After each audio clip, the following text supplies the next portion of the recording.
ಮೊದಲನೇ ಸಂಧಿಯ ಮಂಗಲಾಚರಣದಲ್ಲಿ ಪರತರಾನಂದಮಯ ಗುರು ಶಂಭು ಪದವಿಯನ್ನು ಶಿರದೊಳಿರುತ್ತಿರುಕ್ಕೆ ನಿಜ ಕರುಣದಿಂದೆ ಎಂಬ ಈ ಮಂಗಲವನ್ನು ಹೇಳ್ತಾ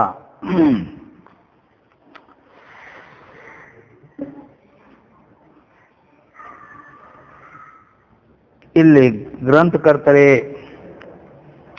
ಯಾವ ಗುರು ದೇವ ಮತ್ತು ತಾನು ಮೂರು ಆನಂದ ಸ್ವರೂಪಗಳಾಗಿರುವವು. ಈ ಮೂರು ವಿಧವಾದ ಭೇದವಾದರೂ ಉಪಾಧಿ ಮೂಲಕದ ಸ್ವರೂಪ ಇಲ್ಲ. ಸ್ವರೂಪದಿಂದ ಕೇವಲ ಒಂದೇ ಆನಂದ ಐತಿ ಅಂತ ಯಾವಾಗಲೂ ತನ್ನ ಅದು ಎನ್ನ ಶಿರದೊಳಿರುತ್ತಿರ್ಕೆ ನಿಜ ಕರುಣದಿಂದ ಅದಕ್ಕೆ ಅದು ನನ್ನ ಮನಸ್ಸಿನಲ್ಲಿ ಇರಲಿ ಎಂಬುದಾಗಿ ಗ್ರಂಥಕರ್ತರು ಆಶೀರ್ವಾದ ರೂಪ ಮಂಗಲವನ್ನು ಮಾಡಿದ್ದಾರೆ ಅಂತೇಳಿ ತನ ಬಂದಿತ್ತು. ಈಗ ಶಿಷ್ಯನು ಪ್ರಶ್ನೆ ಮಾಡ್ತಾನೆ, ಗುರು ಶಂಭು ಸ್ವರೂಪವಾದ ಆನಂದ ಸ್ವರೂಪು ತ್ರಿವಿಧ ಪರಿಚ್ಛೇದರಹಿತ ಪರಿಪೂರ್ಣ ಆದ್ದರಿಂದ ಗ್ರಂಥಕರ್ತರ ಮನಸ್ಸಿನಲ್ಲಿ ಮೊದಲೇ ಇದ್ದಾನೆ. ಹೀಗಿದ್ದು ಪುನಃ ಅದೇ ನನ್ನ ಮನಸ್ಸಿನಲ್ಲಿರಲಿ ಅಂತ ಹೇಳೋದು ಇದು ಅಸಂಭವ ಆಗ್ತದೆ. ಒಂದು ವೇಳೆ ಎಲ್ಲ ಕಡೆಯಲ್ಲಿಯೂ ಇದ್ದಾನೆ, ನನ್ನ ಮನಸ್ಸಿನಲ್ಲಿ ಮಾತ್ರ ಇಲ್ಲ ಅಂತ ಹೇಳಿದ್ರಿ, ಪರಿಚ್ಛಿನ್ನತ್ವ ಬರ್ತದೆ, ಸಾವಯವತ್ವ ಬರ್ತದೆ, ಕಾರ್ಯತ್ವ ಅನಿತ್ಯತ್ವಾದಿ ದೋಷಗಳು ಬಂದ್ಬಿಡ್ತಾವೆ. ಆದ್ದರಿಂದ ಈ ಮಂಗಲದಲ್ಲಿ ಬೇಡಿಕೆ ಇದೇನು ನನ್ನ ಶಿರದೊಳು ಇರ್ತಿರ್ಕೆ ನನ್ನ ಮನಸ್ಸಿನಾಗ ಇರಲಿ ಅಂತ ಏನು ಬಿಡ್ಕೊಂಡಾರ ಇದು ಸರಿ ಆಗೋದಲ್ಲ. ಯಾಕಂದ್ರೆ ಈ ಮಾತು ಹೆಂಗಾಕದಂದ್ರೆ ಜಗವ ಭರಿತನು ಬಂದು ಕದವ ತೆರಿ ಎಂಬಂತೆ ಕಾರ್ಪೂಷನ್ ಹೇಳೋದು. ಜಗದ್ಭರಿತ ತಾವು ಮೂರು ಲೋಕ ತುಂಬಿಕೊಂಡು ಪರಿಪೂರ್ಣವಾಗಿದ್ದವ ಬಂದು ನಾ ಒಳಗೆ ಬರ್ತೀನಿ ಬಾಗಲ ತೆರಿ ಅಂದತ್ತ. ಮತ್ತು ಒಳಗಿಲ್ಲ ನಾವು, ಹೌದಿಲ್ಲ? ಹಂಗಾಕತಿ ಮಾತು. ಯಾಕಂದ್ರೆ ಎಲ್ಲ ಕಡೆಗೂ ಮೊದಲೇ ಅದ ಮಾತು ಅವ ನನ್ನ ಮನುಷ್ಯನಾಗ ಇಲ್ಲನ ಅಂತ ಹಿಂಗೆ ಶಿಷ್ಯ ಕೇಳ್ದ. ಅದು ಗುರುಗಳು ಹೇಳಿದ್ರು, ಆನಂದವು ತನ್ನ ಸ್ವರೂಪವಾಗಿದ್ದರೂ ವಿಸ್ಮೃತಿಯಿಂದ ಕಂಠಾಭರಣದಂತೆ ಅದು ಇಲ್ಲ ಕಳಿತು ಅಂತ ಹೇಳಲ್ಪಡ್ತದಿಲ್ಲ. ಕೊರಳೋಗಿ ಲಾಕಿಟ್ ಚೈನ್ ಅದು ಇಲ್ಲಿ ತನ್ನಲ್ಲಿ ಅದ ಇನ್ಸರ್ಟ್ ಮಾಡ್ಯ ನಾವು ಕಳೆದೈತಿ ನನ್ನ ಕೊಳಗಿನ ಚೈನ್ ಹೋಗೈತಿ ಅಂತಂದ. ಹಿಂದಿಗಡೆ ಮತ್ತು ಮನ್ಯಾಗ ಹೋಗಿ ಬಟ್ಟೆ ಕಳೆಯುವಾಗ ಟಪ್ಪತ್ತು ಬಿತ್ತದು ಐತಿ, ಸಿಕ್ತ ತಾನು ಏನು ಹೊಸದಾಗಿ ಸಿಕ್ತ ಮೊದಲೇ ಐತಿ. ಆದ್ರೆ ಏನಾಗಿತ್ತು ಅದು ವಿಸ್ಮೃತಿ ಆಗಿತ್ತು, ಇಲ್ಲೇ ಐತೆ ಅನ್ನೋದು ಗೊತ್ತಿಲ್ಲ. ಇದ್ದದ್ದೇ ಇದೆ ಅಂತ ಹೇಳಲ್ಪಡ್ತದೆ. ಹೇಗೋ ಹಾಗೆ ಗ್ರಂಥಕರ್ತರಿಗೆ ಆನಂದ ಸ್ವರೂಪ ಪ್ರಾಪ್ತವಾಗಿದ್ರು ಮೊದಲ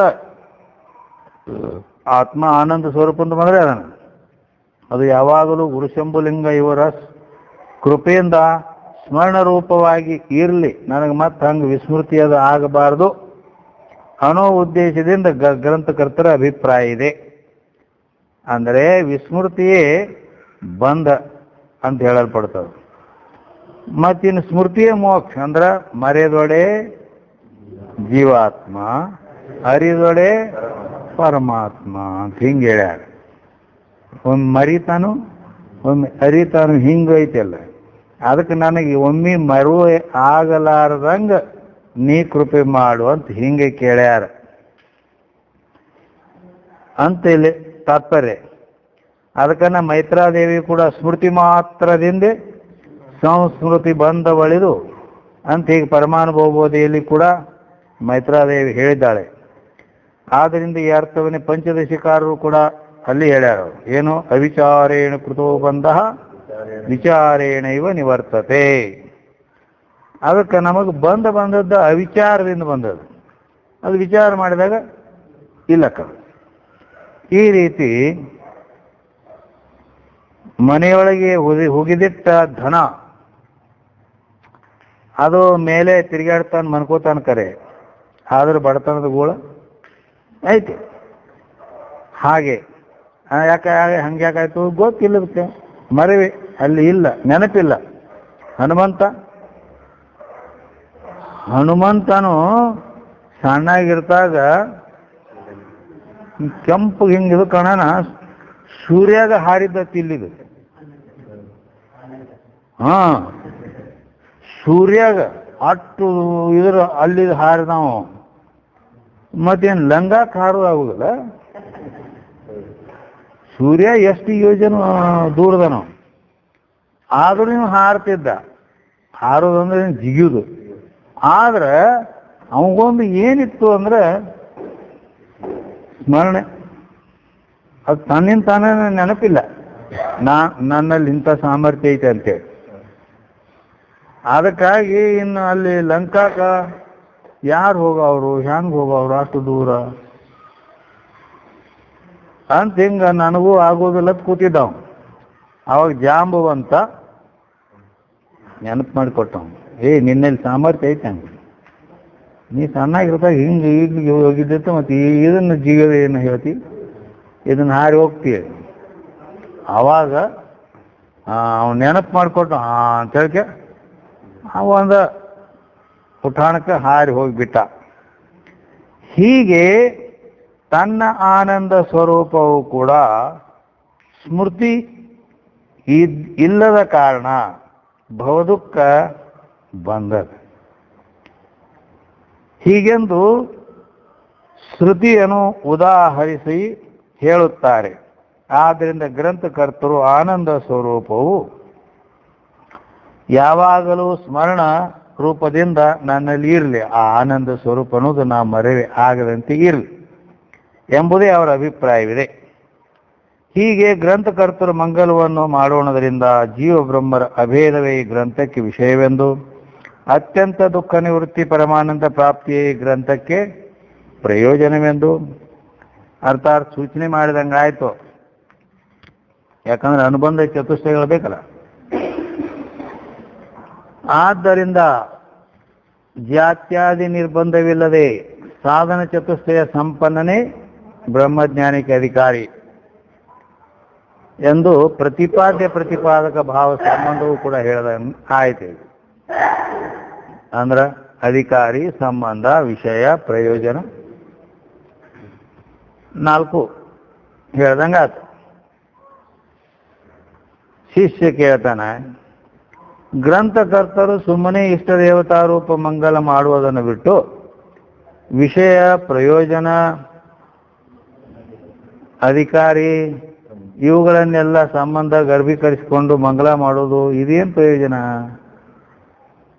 ಅಲ್ಲ, ಪರಮಾತ್ಮನ ಇದು ಮಾಡಿಬಿಡೋದು ಸ್ತುತಿ, ಅದನ್ನು ಬಿಟ್ಟುಕೊಟ್ಟು ಇದು ಅಧಿಕಾರಿ, ಸಂಬಂಧ, ವಿಷಯ, ಪ್ರಯೋಜನ ಇವೆಲ್ಲ ಅದರಾಗ ಯಾಕೆ ಸೇರಿಸೋದು ಅಂತ ಕೇಳ್ದ. ಇದನ್ನ ಯಾಕೆ ಸೇರಿಸಿ, ಅದರಿಂದ ಏನು ಪ್ರಯೋಜನ ಅಂತ. ಆವಾಗ ಗುರುಗಳು ಹೇಳ್ತಾರೆ, ಪ್ರಯೋಜನಮನುದ್ದೇಶ್ಯ ಮಂದೋಪಿ ನ ಪ್ರವರ್ತತೆ. ಪ್ರಯೋಜನವಿಲ್ಲದೆ ಎಂಥ ಮಂದ ಬುದ್ಧಿಯುಳ್ಳ ಪುರುಷನಾದರೂ ಕೂಡ ಅದರಲ್ಲಿ ಪ್ರವೇಶ ಆಗುವುದಿಲ್ಲ, ಪ್ರವೃತ್ತಿ ಆಗುವುದಿಲ್ಲ. ಎದ್ರಾಗರ ಪ್ರವೃತ್ತಿ ಆಗ್ಬೇಕಾದ್ರೆ ಮತ್ತು ಅದು ಪ್ರಯೋಜನ, ಮತ್ತು ನನಗೇನು ಅದರಿಂದ ಲಾಭ, ನನಗೇನು ಸಿಗ್ತದೆ, ಅದನ್ನ ಯಾಕೆ ಮಾಡಬೇಕು ಮತ್ತು ಇದು ಮಾಡ್ತಾನೆ ಇಲ್ಲೋ, ಅದನ್ನ ವಿಚಾರ ಮಾಡಿ ಅದರಾಗ ಪ್ರವೃತ್ತಿ ಹಾಕನವ. ಅದಕ್ಕಾಗಿ ಎಂಥ ಮಂದ ಬುದ್ಧಿಯುಳ್ಳ ಪುರುಷನಾದರೂ ವಿಷಯ ಪ್ರಯೋಜನವಿಲ್ಲದೆ ಯಾವ ಕಾರ್ಯದಲ್ಲಿ ಪ್ರವೃತ್ತಿ ಆಗುವುದಿಲ್ಲ. ಪ್ರಯೋಜನಾದಿಗಳಿಂದೊಡಗೂಡಿದ ಅನುಬಂಧ ಚತುಷ್ಟಯ ಜ್ಞಾನ ಆದರೆ, ಅದಕ್ಕೆ ಯಾವುದೇ ಗ್ರಂಥ ನಾವು ನೋಡ್ಬೇಕಾದ್ರೆ ಮೊಟ್ಟ ಮೊದಲು ಅನುಬಂಧ ನೋಡ್ಬೇಕು. ಪ್ರತಿಯೊಬ್ಬರು ಯಾಕೆ ಅವರವರ ಇಚ್ಛಾ. ಈಗ ಒಬ್ಬ ಜ್ಯೋತಿಷ್ ಶಾಸ್ತ್ರನ ಕಲಿಬೇಕಾಗ್ತೈತಿ, ಅವ ಮೊದಲು ನೋಡ್ತಾನೆ ಇದ್ರಾಗ ಏನೈತೆ ಅಂತ. ಯಾಕೆ ಅವಂಗೆ ಏನು ಬೇಕಾಗೈತಿ? ಜ್ಯೋತಿಷ್ ಕಲಿಯೋದು. ಬ್ರಹ್ಮಜ್ಞಾನ ಹೇಳ್ಯಾರಿದ್ರು, ಜೀವ ಬ್ರಹ್ಮರ ಏಕತ್ವ ಹೇಳೋದು, ಅದಂತೂ ಒಂದು ಏನು ಮಾಡಿರ್ತಾನೆ. ಅಲ್ಲಿ ಜ್ಯೋತಿಷ್ಯದ ಬಗ್ಗೆ ಬೇಕು. ಈಗ ಒಬ್ಬಗ ಸಂಗೀತ ಕಲಿಯೋದೈತಿ, ಅವಾಗ ಈ ಬ್ರಹ್ಮಜ್ಞಾನ ಹೇಳ್ದೈತಿ ಈ ಗ್ರಂಥ, ಇದನ್ನ ತಗೋಣ ಏನ್ ಮಾಡ, ಅದರಾಗ ರಾಗ, ಅದರ ಆರೋ ಅವರೋ ಜಾತಿ, ಯಾವ ಥಾಟದಿಂದ ಹುಟ್ಟೈತಿ, ಅದರ ಸಮಯ ಏನು, ಹಿಂಗೆಲ್ಲ ರಾಗದ ಬಗ್ಗೆ ಮಾಹಿತಿ ಇದ್ರೆ ಅದನ್ನ ಬೇಕಾದ. ಯಾಕಂದ್ರೆ ನನಗೆ ಸಂಗೀತಕಾರ ಅಂತ ಅವನದು ಸಂಗೀತದ ಇದು ಐತಿ ಇಚ್ಛಾ, ಅವ ಅದನ್ನು ನೋಡ್ತಾನ, ಇದು ನೋಡಂಗಿಲ್ಲ. ಯಾವುದಲ್ಲ ಯೋಗ ಅಭ್ಯಾಸ ಮಾಡ, ಅದ ಪ್ರಾಣಾಯಾಮ ಹೆಂಗೆ ಮಾಡಬೇಕು ಅದೈತೇನ ಅದ್ರಾಗ ಏನ್ರ ಏನಿಲ್ಲ ಬೇಡ. ಹಿಂಗೆ ಪ್ರತಿಯೊಬ್ಬರು ಅಧಿಕಾರಿಗಳು ಬೇರೆ ಬೇರೆ ಇರ್ತಾರೆ, ಅದ್ರ ವಿಷಯಗಳು ಬೇರೆ ಬೇರೆ ಇರ್ತಾವೆ ಹಿಂಗೆಲ್ಲ. ಅದಕ್ಕೆ ಪ್ರತಿಯೊಬ್ಬ ಗ್ರಂಥದಲ್ಲಿ ಪ್ರವೃತ್ತಿ ಆಗಬೇಕಾದ್ರೆ ಇವನು ನೋಡ್ತಾನೆ. ಆದ್ದರಿಂದ ಇಲ್ಲಿ ಮೊದಲು ಅವು 4 ಹೇಳಬೇಕು. ಅದಕ್ಕಾಗಿ ಸರ್ವರು ಸುಖದಿಂದ ಗ್ರಂಥದಲ್ಲಿ ಪ್ರವೃತ್ತಿ ಉಳ್ಳವರಾಗುತ್ತಾರೆಂದು, ಅಂದ್ರೆ ಅನುಬಂಧ ಜ್ಞಾನ ಆದ್ರೆ ಆವಾಗ ಅವರು ಇದರಲ್ಲಿ ಪ್ರವೃತ್ತಿ ಆಗ್ತಾರೆ ಹೇಳುತ್ತಾರೆ. ವೀರಶೈವ ಖಾನಾವಳಿ ಎಂಬ ಬೋರ್ಡ್ ಐತೆ. ಆ ಬೋರ್ಡ್ ಅಲ್ಲಿ ವೀರಶೈವ ಖಾನಾವಳಿ ಅಂತ ಬೋರ್ಡ್ ಹೆಂಗೈತೆ, ಹಿಂಗೆ ಮಂಗಳಾಚರಣನು ಹಂಗೈತೆ. ಇದಕ್ಕೂ ಬೋರ್ಡ್ ಇದೆ, ಹೆಡ್ಡಿಂಗ್, ಹೌದಿಲ್ಲ? ಅಂದ್ರೆ ಯಾಕಂದ್ರೆ ಆ ಬೋರ್ಡನ್ನು ಕಂಡ ಕೂಡಲೇ ಈ ಗ್ರಹದಲ್ಲಿ ಪ್ರವೇಶಿಸುವುದಕ್ಕೆ ವೀರಶೈವನೇ ಅಧಿಕಾರಿ ಎಂದು 8 ಆಣೆ ಕೊಡೋದು, ಊಟ ತಗೊಳ್ಳೋದು, ಸಂಬಂಧ ಎಷ್ಟು 8 ಆಣೆ ಕೊಟ್ಟು ಊಟ ಮಾಡೋದು. ನೋಡು ಮತ್ತೆ ಇದು ಸೊಯ್ ಐತಿ ನೋಡ.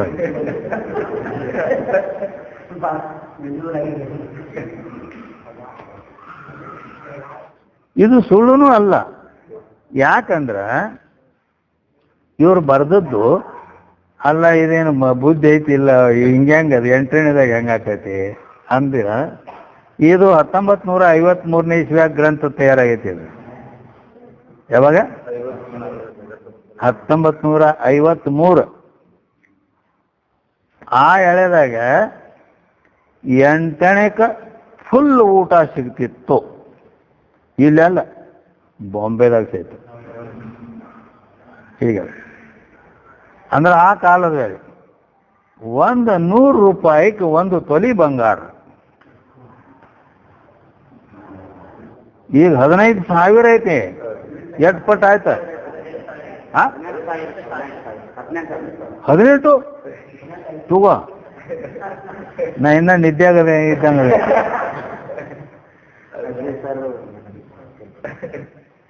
ಅಲ್ಲ, ಬರೀ 100 ಅಂದ್ರ ಎಷ್ಟು ಪಟ್ಟಿದು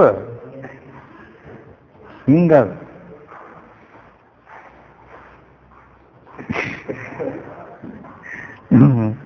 ಆಗ ಹಂಗೆ ಇತ್ತದ. ಅದಕ್ಕೆ ಎಂತ ಭಾರಿ ಕೆಲಸ ಮಾಡ್ತಾನಂದ್ರೆ ತಿಂಗಳಿಗೆ 30 ರೂಪಾಯಿ ಪಗಾರ. ಎಷ್ಟು? 30 ರೂಪಾಯಿ. ಈಗ ಒಂದು ದಿನ ಮಾಡಿ 30 ರೂಪಾಯಿ ಕೊಡ್ತಂದ್ರೆ ಹೋಗ ಆತಾನ, ಹೌದಿಲ್ಲ?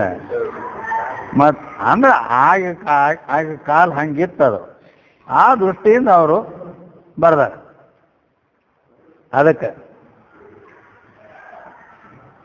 ಈ ರೀತಿ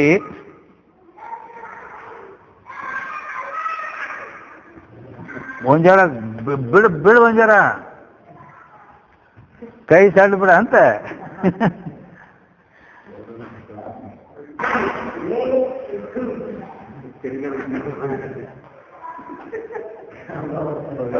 ನೋಡಿ ನಗ್ತಾರ ಅವ್ರೇನ. ಹಾ, ಈ ರೀತಿ ಅಲ್ಲಿ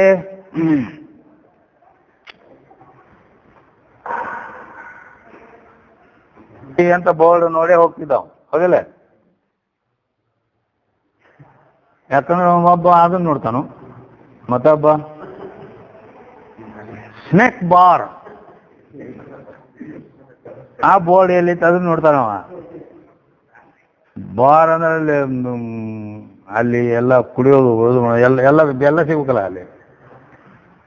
ಹಿಂಗ್ ಯಾಕೆ ಅಧಿಕಾರಿಗಳು ಬೇರೆ ಬೇರೆ ಅದಾರ, ಹಿಂಗದ. ಅದಕ್ಕೆ ಈ ರೀತಿ ಗ್ರಂಥಕ್ಕೂ ಅಲ್ಲಿ ಹಂಗ ಅವಕ್ಕ ಹೋಟೆಲ್ಗಳಿಗೆ ಬೇರೆ ಬೇರೆ ಅಧಿಕಾರಿಗಳದಾರ, ಇಲ್ಲಿ ಗ್ರಂಥಕ್ಕೂ ಹಿಂಗ ಬೇರೆ ಬೇರೆ ಅದಾರ ಅಧಿಕಾರಿಗಳು. ಹೀಗೆ ಅಲ್ಲಿ ವಿಷಯ ಮತ್ತು ಕೊಡ್ತಗೊಳ್ಳೋದು ಇದೆಲ್ಲ ವ್ಯವಹಾರ ಇವು ಬೇರೆ ಬೇರೆ ಅದಾವು. ಹಸಿವೆ ನಿವೃತ್ತಿ ಆನಂದ ಪ್ರಾಪ್ತಿಯ ಪ್ರಯೋಜನವೆಂದು ಹೇಗೆ ಬೋರ್ಡ್ ಸೂಚನೆ ಮಾಡ್ತದೆ, ಅದು ಅದರಂತೆ ಈ ಅನುಬಂಧ ಚತುಷ್ಟಯವನ್ನು ಮಂಗಳವಾದರೂ ಸೂಚನೆ ಮಾಡ್ತದೆ. ಈ ಮಂಗಳಾಚರಣೆ ನಾವೇನು ಮಾಡೀವಿ ಅದರಲ್ಲಿ ಅನುಬಂಧ ಚತುಷ್ಟಯ ಸಹಿತವಾಗಿ ನಾವು ಮಂಗಳಾಚರಣೆ ಏನು ಮಾಡೀವಲ್ಲ ಅದು ಕೂಡ ಆ ಬೋರ್ಡ್ ಇದ್ದಂಗೆ, ಇದ್ರಾಗ ಏನೈತೆ ಅನ್ನೋದು ಅವ್ರಿಗೆ ಗೊತ್ತಾಗ್ಬಿಡ್ತೈತಿ. ಆದ್ದರಿಂದ ಈ ಅಭಿಪ್ರಾಯವನ್ನು ಇಟ್ಕೊಂಡು ಗ್ರಂಥಕರ್ತರು ಶ್ರೀಮನ್ ನಿಜಗುಣ ಶಿವಯೋಗಿಗಳು ಹೇಳಿರುವುದು ಯಥಾರ್ಥವಾಗಿರುತ್ತದೆ, ಇದರಲ್ಲಿ ಯಾವ ದೋಷ ಇಲ್ಲ. ಶ್ರೀ ಸದ್ಗುರುಗಳನ್ನು ಕುರಿತು ಆಶೀರ್ವಾದ ರೂಪ ಮಂಗಲವನ್ನು ಮಾಡುತ್ತಾರೆ. ಈಗ ಅಲ್ಲಿ ಇಷ್ಟ ದೇವತಾ ಮಂಗಲ ಆಗೈತೆ. ಈಗ ಇನ್ನು ಮೇಲೆ ಸೂತ್ರದಲ್ಲಿ ಇಷ್ಟ ದೇವತಾ ಮಂಗಲ ಆಗೈತೆ. ಈಗ ಗುರು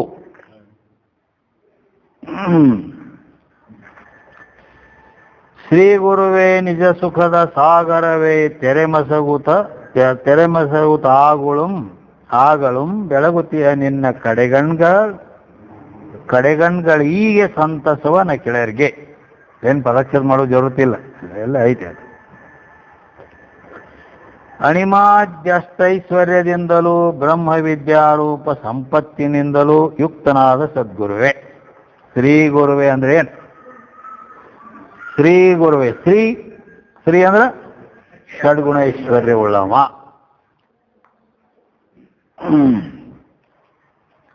ಈ ರೀತಿ ಷಡ್ಗುಣ ಐಶ್ವರ್ಯದಿಂದಲೂ ಮತ್ತು ಬ್ರಹ್ಮ ವಿದ್ಯಾರೂಪ ಸಂಪತ್ತಿನಿಂದಲೂ ಕೂಡಿಕೊಂಡಂಥವನಿಗೆ ಸದ್ಗುರು ಅಂತಾರ, ಶ್ರೀಗುರು ಅಂತಾರ.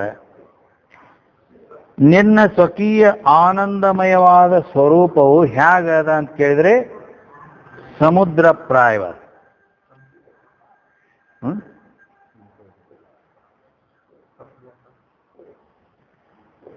ಏನದು? ಹಾ, ಕರೆಕ್ಟ್. ಅದಕ್ಕೆ ಸಮುದ್ರದಲ್ಲಿ ವಾಯುವಶಾತ್ ತೆರೆಗಳು ಎದ್ದು, ಸಮುದ್ರದಾಗ ತೆರೆ ಹೇಳ್ತಾವ, ತೆರೆಗಳು. ಯಾಕಂದ್ರೆ ಅದು ವಾಯುವಶಾತ್ ಗಾಳಿ ಮೂಲಕವಾಗಿ ಹೇಳ್ತಾವ. ಅವು ಎದ್ದು ಒಂದನ್ನೊಂದು ತಿಕ್ಕುತ್ತಾ ದಂಡಿಗೆ ಬರ್ತಾವ. ಬಂದು ಏನು ಮಾಡ್ತಾವು? ಅಲ್ಲಿ ಸ್ನಾನ ಮಾಡುತ್ತಿರುವವರೆಲ್ಲರಿಗೂ ಸ್ಪರ್ಶಿಸಿ ಹೋಗಿ ಹೇಗೆ ಆನಂದ. ಇದು ಗೋವಾದಾಗ ನೋಡ್ಬೇಕು ಅದನ್ನು. ಅಮೇರಿಕನ್ ಎಲ್ಲ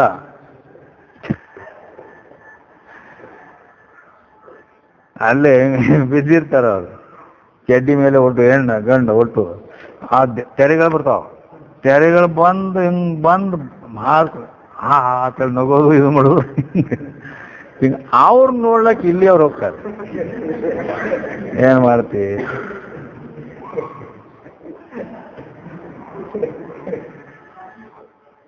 ಹೇಳಿ.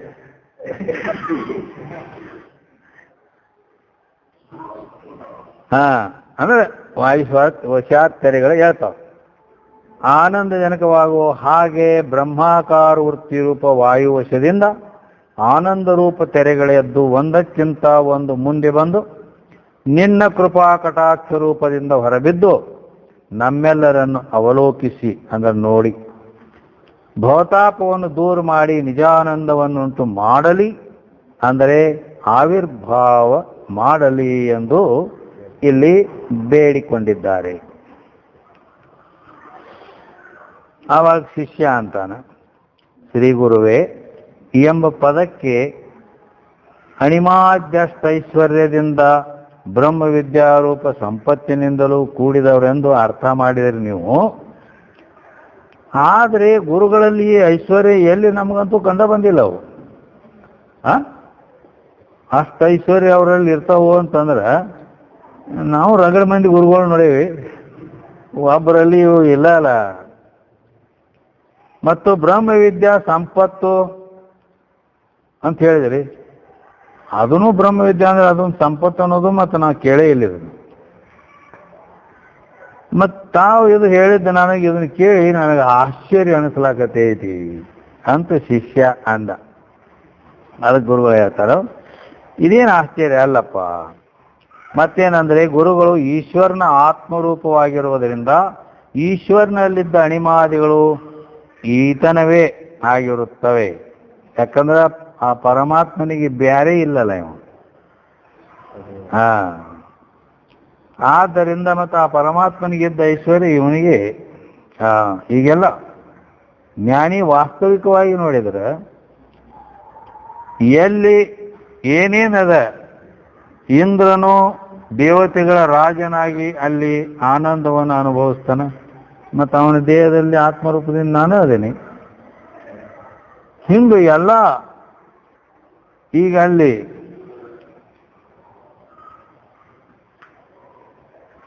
ಅಂಬಾಬಾಯಿ ಗುಡಿಯಾಗ ಒಂದು ಪೂಜಾ ನಡೆದದ. ಪೂಜಾ ಯಾರು ನಂದ ನಡೆದದ, ಮತ್ತಾರು? ಯಾಕಂದ್ರೆ ಆ ಅಂಬಾಬಾಯಿಗೂ ಆತ್ಮರೂಪ ನಾನ ಅದೇನೆ. ಹಿಂಗೆ ಅಭೇದ ದರ್ಶನಂ ಜ್ಞಾನಂ ಇದ್ದದ್ದರಿಂದ ಅವ ಎಲ್ಲದರಲ್ಲಿ ಈ ರೀತಿ ಇರ್ತಾನು. ಆದ್ರಿಂದ ಈಶ್ವರನಿಗೂ ಕೂಡ ಅದು ಹೇಳೇನಿಲ್ಲ, ಉತ್ತಮ ಅಂತ ಯಾರಂದ್ರೆ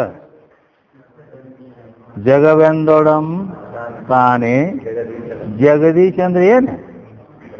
ಜಗದೀಶ್ ಅಂದ್ರೆ ಅವ ಪರಮಾತ್ಮ, ಜಗತ್ ಹುಟ್ಟಿಸಿದವ. ಅವನು ನಾನಾ ಜ್ಞಾನ ಐತಿಲ್ಲ ಅವಾಗ. ಆದ್ದರಿಂದ ಅದಕ್ಕೆ ಮುಕ್ತಂಗಪ್ಪಣಿಮಾದಿಗಳಿರುವ ವ್ಯಕ್ತಂ ಮಾಡುವೆ ನರಸುತ ಪರವ ಅಂತೇಳಿ ಪಾರಮಾರ್ಥ ಗೀತೆಯಲ್ಲಿ ನಿಜಗೊಂಡು ಹೇಳ್ಯಾರ. ಅಂದ್ರೆ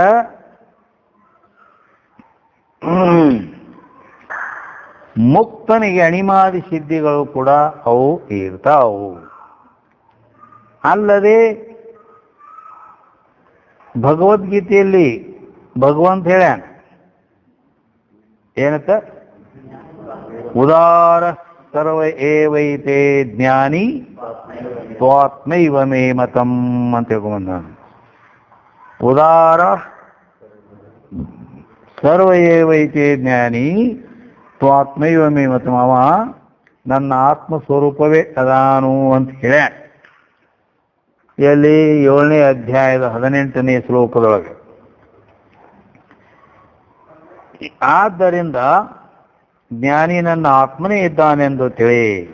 ಈ ರೀತಿ ಗುರುಗಳ ಸ್ವರೂಪ ದೃಷ್ಟಿಯಿಂದ ವಿಚಾರ ಮಾಡಿದರೆ ಸಕಲೈಶ್ವರ್ಯ ಸಂಪನ್ನರಿದ್ದಾರೆ. ಆದ್ದರಿಂದ ಇಷ್ಟ ಯಾಕಂತೀನಿ,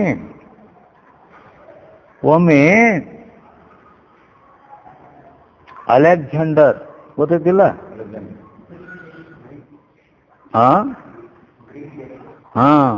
ಅವ ಗ್ರೀಕ್ ದೇಶದಿಂದ ಎಲ್ಲ ದೇಶಗಳನ್ನು ಜಯಿಸುತ್ತಾ ಬಂದ್ಬಿಟ್ಟವ.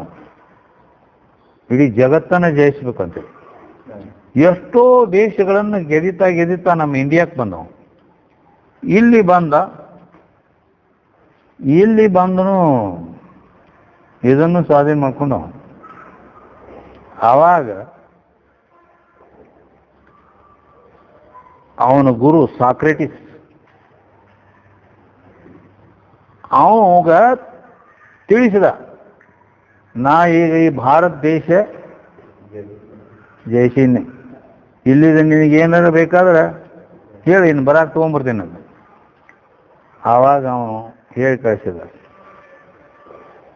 ಹೋ ಸಕೇತೋ ರಾಜನ್, ಕೆಲವೊಂದು ವಸ್ತು ಕೇಳ ನಾವು, ಗಂಗಾಜಲ ಲೇಯಾನ, ಹೋ ಸಕೇತೋ ರಾಜನ್ ಭಗವದ್ಗೀತಾ ಲೇಯಾನ, ಹೋ ಸಕೇತೋ ರಾಜನ್ ಏಕ್ ಜ್ಞಾನಿ ಗುರು ಲೇಯಾನ ಅಂದಿದ್ದ. ಆಯ್ತು ಅಂದ.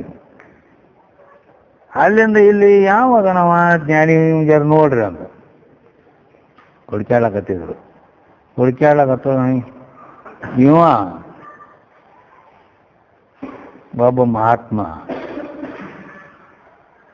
ಮೇ ಮೇಲೆ ಏನು ಬಟ್ಟಿಲ್ಲ ಏನಿಲ್ಲ, ಅಲ್ಲಿ ಹೊಳಿ ದಂಡಿಗೆ ಉಸುಕ್ನ್ಯಾಗ ಬಿದ್ದಿದ್ದ.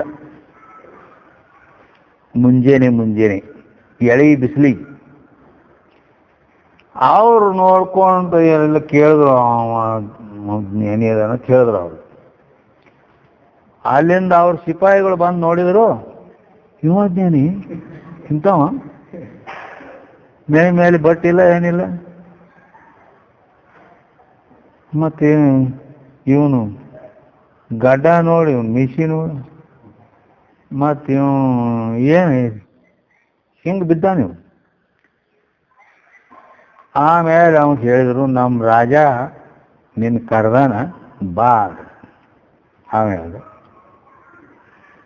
ನಿಮ್ಮ ರಾಜ ಕೆಲಸ ಏನು ಅವಗೋ ನನಗೂ ಆಗ್ತದೆ ಕೆಲಸ, ನನಗಂತೂ ಏನೂ ಕೆಲಸ ಇಲ್ಲ ಅವನಲ್ಲಿ. ಮತ್ತು ನಾಯಕ್ ಬರಲಿ, ಅವನ್ ಕೆಲಸ ಇತ್ತಂದ್ರೆ ಅವನು ಬರ್ಬೇಕು, ನಾಯಕ್ ಬರಲಿ.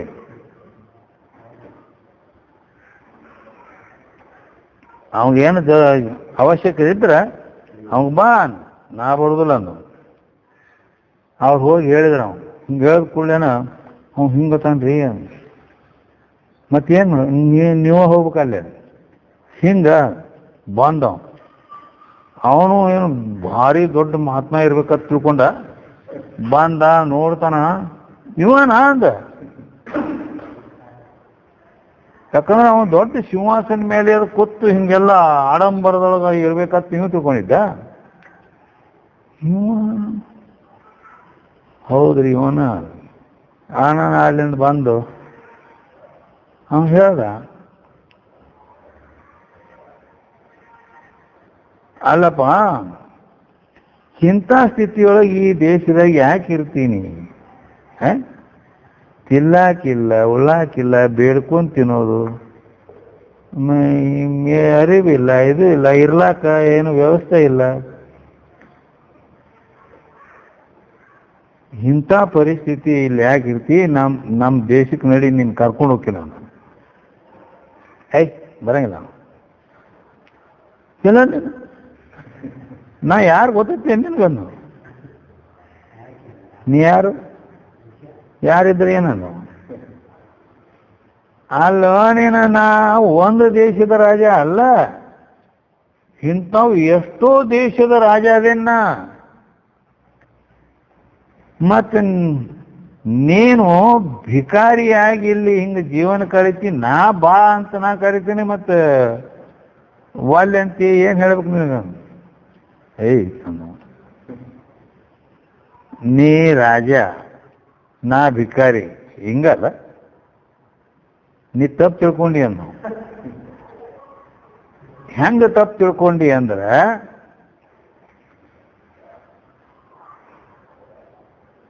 ನೀ ರಾಜ, ನಾ ಭಿಕಾರಿ ಭಿಕ್ಷುಕಲ್ಲ. ನಾ ರಾಜ ಅದೀನಿ, ನೀ ಭಿಕಾರಿ ಅದಿ ಅನ್ನೋ. ಅದ್ಹೆಂಗನ್ನೋ? ಅದ್ಹೆಂಗಂದ್ರೆ ಇಡೀ ಜಗತ್ತಿಗೆ ರಾಜನ. ನೀನು ಒಂದು ನಾವು 2-3 ಇದು ಮಾಡ್ಕೊಂಡಿರ್ಬೇಕ. ನನಗೆ ಎಲ್ಲ ನಂದ ಐತಿ, ತೃಪ್ತದೇನು. ಇನ್ನೇನು ಮತ್ತೊಂದು ಏನೂ ಬೇಕಾಗೇ ಇಲ್ಲ ನನಗೆ.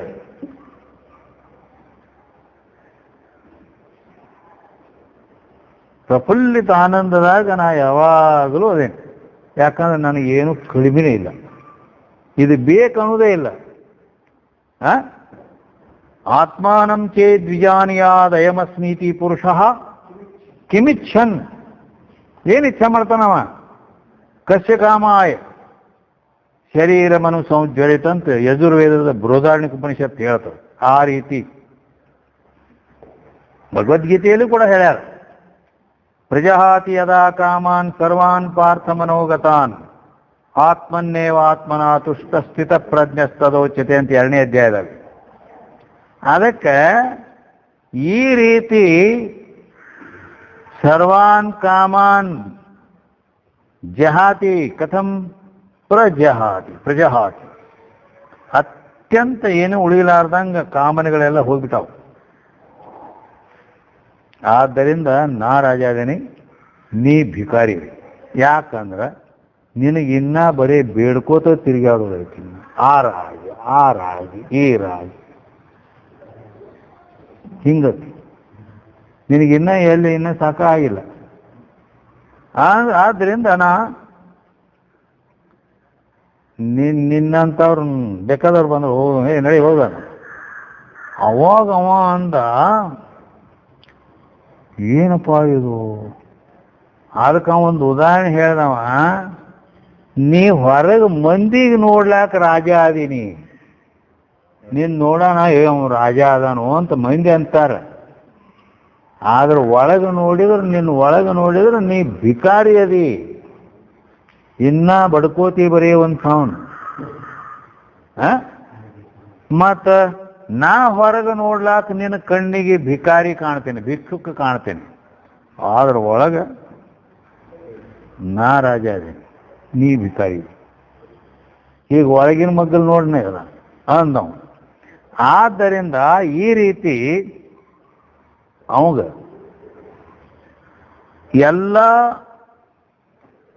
ಎಲ್ಲ ಕಡೆಗೂ ಪರಿಪೂರ್ಣವಾಗಿ ಆತ್ಮಸ್ವರೂಪದಿಂದ ಸರ್ವತ್ರ ನಾನೇ ಇದ್ದೇನೆ. ಇಷ್ಟ ಯಾಕ? ಆ ಪರಮಾತ್ಮನಿಗೂ ಕೂಡ ನಾನೇ ಅಲ್ಲಿ ಇದ್ದೇನೆ. ಜಗದೀಶನು ತಾನೆಂದು, ಜಗದಾತ್ಮರೆಲ್ಲರೂ ತಾನೆಂದು ಭಗವಾತನುತ್ತಮನು ನೋಡ ಅಂತ ಹೇಳ.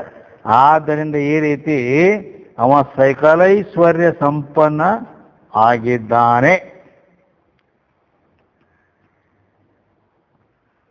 ಆದ್ದರಿಂದ ಭಕ್ತರ ಅವಿಷ್ಟವನ್ನು ಪೂರೈಸುವರೆಂಬ ಭಾವ. ಲೋಕದಲ್ಲಿ ದುಃಖವನ್ನು ಕಳೆದು ಸುಖವನ್ನುಂಟು ಮಾಡುವುದಕ್ಕೆ ಸಂಪತ್ತು ಅಂತ ಹೇಳ್ತಾರೆ. ಸಂಪತ್ತು ಅಂದ್ರೆ ಏನ್ ಮಾಡ್ತೈತೆ? ಅದು ದುಃಖ ಕಳೆದು ಸುಖ ಮಾಡ್ತೈತೆ ಅಂತೇಳಿ. ಅದ ಬೇಳಿ ಬಂಗಾರ ರೊಕ್ಕ ರೂಪಾಯಿಗಳು. ಅದರಂತೆ ಬ್ರಹ್ಮವಿದ್ಯೆ ಆದರೂ ಭವದುಃಖವನ್ನು ನಾಶಿಸಿ ಸ್ವರೂಪ ಸುಖವನ್ನುಂಟು ಮಾಡುವುದರಿಂದ ಅದು ಕೂಡ ಸಂಪದ್ ರೂಪ ಅಂತಾನೆ ಹೇಳಲ್ಪಡ್ತದೆ. ಮತ್ತು ವ್ಯಕ್ತಿಶ ವಿಚಾರ ಮಾಡಿದರೂ ಸಕಾಮ ತಪಸ್ಸಿನಿಂದಲೂ ಅವರಲ್ಲಿ ಅಣಿಮಾದಿಗಳು ಇದ್ದೇ ಇರ್ತಾವ, ಸಕಾಮ ತಪಸ್ಸಿನ ನೋಡಿದರೆ. ಆದ್ದರಿಂದ ಶ್ರೀಗಳು ಎಂದು ಪದ ಸಾರ್ಥಕವಾಗಿದೆ. ಅವರಿಗೆ ಶ್ರೀಗಳು ಅಂತಾರೆ, ಶ್ರೀ ಗುರು ಅಂತಾರೆ. ಈಗ ಇದನ್ನು ಹೇಳಿದ್ರು, ಶ್ರೀ ಗುರುವೇ ನಿಜ ಸುಖದ ಸಾಗರವೇ. ಅದರ ಬಗ್ಗೆ ಇದೆ. ಇದು ಶ್ರೀ ಗುರುವೇ ಅಂದ್ರೆ ಈ ರೀತಿ ಗುರು ಅಂತಕ್ಕಂಥವ ಇನ್ನು ಅವ ಆತ್ಮಜ್ಞಾನವಾದಂಥ ಗುರು ಇರಬೇಕು. ಅವನು ಈ ರೀತಿ ತೃಪ್ತಿರ್ತಾನೆ.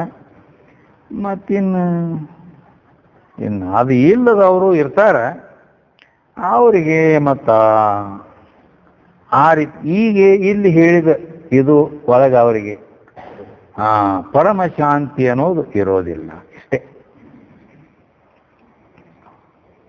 ಇನ್ನ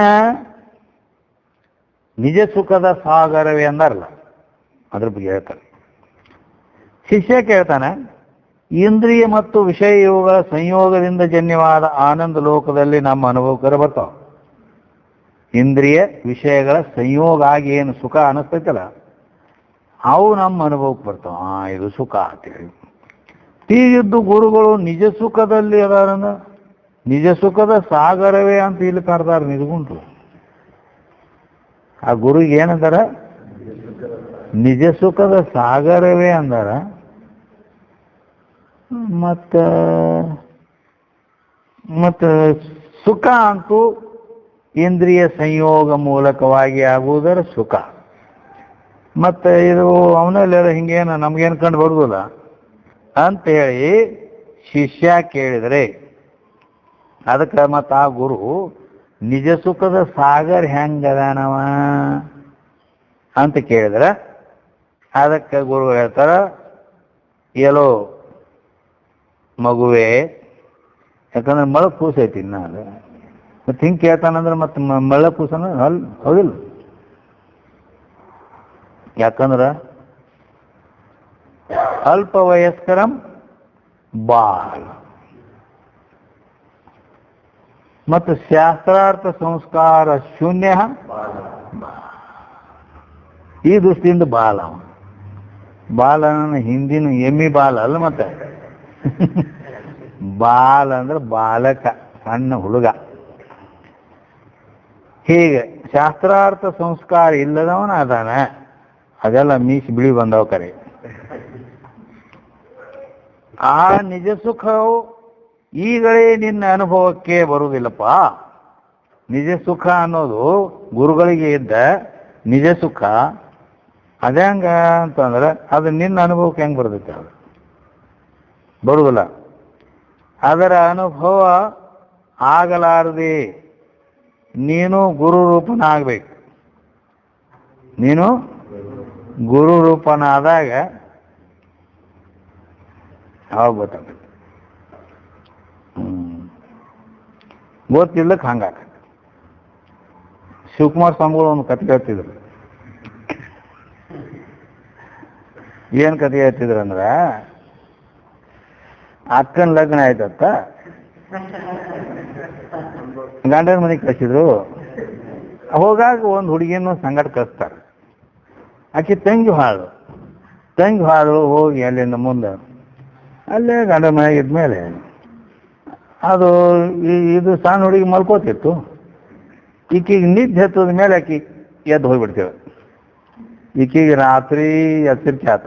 ತಂಗಿಗೆ ಹಿಂಗೆ ನೋಡ್ತಾವ, ಇಲ್ಲ ನಮ್ಮ ಅಕ್ಕಿ ಹೊಳ ಯವ್ವ, ಎಲ್ಲಿಗಿರ್ಬೇಕು ಇರೋರ್ಗ. ಮತ್ತೆ ಹಂಗೆ ದೀಪ ಬೇರೆ ಕಾತ್ಲಿತ್ತು, ಇರಲಿ ಅಂತೇಳಿ ಮಲ್ಕೊಂಡ್ಬಿಟ್ರು. ಹೊಂಟ ಮೇಲೆ, ಏ ಅಕ್ಕ ರಾತ್ರಿ ಎಲ್ಲಿ ಹೋಗಿದ್ದೆ ಅಂತ. ಏ ತಂಗಿ, ಈಗ ನನಗೆ ಒಂದು ಜರ ಬಯಲು ಕಡೆ ಬಂದೈತಿ, ನಡಿ ಹೋಗೋಣ, ಸುಮ್ಮನೆ ಎಲ್ಲಿ ನಡಿ ವಾ ಸರ ಹಿಂಗೆ ಮಾತು ಮರ್ಸಕ್ಕೆ ಹಾಕಿ. ಏನು ಕೇಳ್ತೇನೆ ಅದನ್ನು ಹೇಳಲ್ಲ. ಎಲ್ಲಿ ಹೋಗಿದ್ದಿ? ಏ ಇಲ್ಲೋ ನನಗೆ ಹಂಗಾಗಿ ಏನ್ರ ಒಂದು ಹೇಳಕ್ಕೆ ಹಾಕಿ. ಕಡಿ ಬಟ್ಟ ಬೆನ್ ಬಿಡುವಾಳ ತಿರುಗಾಡಿ ಕೇಳಕತ್ತಳು. ತಂಗಿ, ಈಗ ನೀ ಮಾತು ನಾನು ನಿನಗೆ ಅಂಕ ಹಿಂದಿಗೆ ಹೇಳ್ತೇನೆ ಮುಂದೆ. ಅಲ್ಲಿ ತನ ಸುಮ್ಮನೆ ಗಪ್ ಬಿಡಿ ಬಿಟ್ರೆ ಆಯ್ತು ಹೋಯ್ತು. ಮುಂದೆ ಹಾಕಿ ಹೋಗ್ಬಿಟ್ಟಳ, ಎಲ್ಲ ಆಯ್ತು. ಮುಂದೆ ಹೋಗಿ ತಂಗಿ ಲಗ್ನ ಆಯ್ತು. ತಂಗಿ ಗಂಡನ ಮನೆಗೆ ಹೋಗಿ ಬಂದ ಮೇಲೆ ಪಂಚಮಿಗೆ ಇಬ್ಬರು ಕೂಡಿದ್ರು. ತಂಗಿ, ನಾನು ಏನೇ ಕೇಳ್ತಿದ್ದೆಲ್ಲ ರಾತ್ರಿ ಎಲ್ಲಿಗೆ ಹೋಗಿದ್ದೆ ಅಂತ ಹೇಳಿ ಹೇಳ್ತೇನೆ ಬಾ. ನನಗೆ ಗೊತ್ತಾಗೈತೆ ಬಿಡ.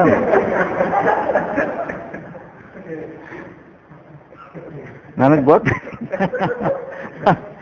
ಹಂಗ ಅದಕ್ಕೆ ಅದು ಮೊದಲು ಗೊತ್ತಾಗಂಗಿಲ್ಲಲ್ಲ. ಹಂಗ ಶಿಷ್ಯಾಗ ಗುರುಗಳು ನಿಜ ಸುಖದ ಸಾಗರ ಅದಾರು ಅನ್ನೋದು ಗೊತ್ತಿಲ್ಲ. ಯಾವಾಗ ತಾ ಮೆಟ್ಟಲ್ಕ್ ಹೋದ ಅಂದ್ರ ಹೆಂಗ ಆಕಿ ಗಂಡನ ಮನೆಗೆ ಹೋದಾಗ ಗೊತ್ತಾಯ್ತು ಆಕಿಗೆ, ಹಂಗ ಇವನು ಕೂಡ ಆ ಗುರು ಸ್ಥಾನಕ್ಕೆ ಹೋಗಿ ಮುಟ್ಟದಂದ್ರ ಆವಾಗ ಅದು ನಿಜ ಸುಖದ ಸಾಗರ ಅನ್ನೋದು ಇಟ್ ಈಸ್ ಕರೆಕ್ಟ್. ಹೌದು ಖರೆ ಅವನ ಅನುಭವಕ್ಕೆ ಬರ್ತದ. ಆದ್ದರಿಂದ ಅದಕ್ಕೆ ಅವ್ರಂದ್ರು ಅದರ ಅನುಭವ ಆಗ್ಬೇಕಾದ್ರೆ ನೀನು ಗುರು ಆಗ್ಬೇಕು. ಅವಾಗ ಗೊತ್ತಾಗತ್ತೆ ನಿನಗೆ. ನೀರಲ್ಲಿ ಮೀನ ಹೆಂಗ ನಡೀತಾವ ಓದ್ ಕೇಳ್ದತ್ತ. ಹೆಂಗ ನಡೀತಾವ ನೀರಾಗ?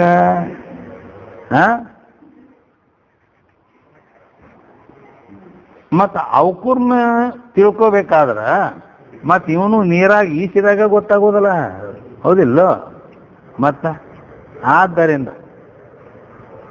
ಇರಲಿ, ಪರಂತು ಸುಖ ವಿಷಯೇಂದ್ರಿಯ ಜನ್ಯದಿಂದಲೇ ತೋರುತ್ತದೆ ಎಂಬ ನೇಮಿಲ್ಲ.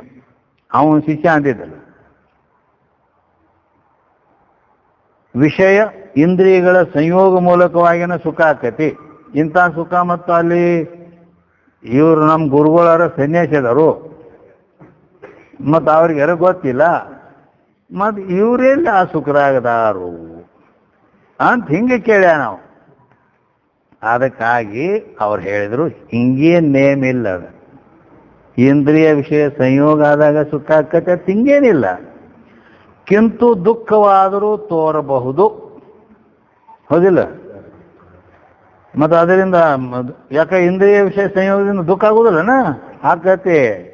ಅದಕ್ಕೆ ಯಾಕಂದ್ರೆ ಆ ಭಗವದ್ಗೀತೆಯ 5ನೇ ಅಧ್ಯಾಯದ 22ನೇ ಶ್ಲೋಕದೊಳಗೆ ಭಗವಂತನೇ ಹೇಳ್ಯಾನ, ಏಹಿ ಸಂಸ್ಪರ್ಶಜ ಭೋಗಾ ದುಃಖ ಏನಯ ಏವತೆ ಆದ್ಯಂತವಂತಃ ಕೌಂತೇಯ ನತೇಷು ರಮತೆ ಬುಧ. ಬುಧ ಜ್ಞಾನಿಗಳು ತೇಷು ನ ರಮತೆ. ಆದ್ದರಿಂದ ಆ ಇಂದ್ರಿಯ ವಿಷಯಗಳ ಸಂಯೋಗದಿಂದ ಆಗತಕ್ಕಂಥದ್ದು ಸುಖ ಅಂತ ಮಳ್ಳರು ಅಂತಾರೆ. ಮಳ್ಳರು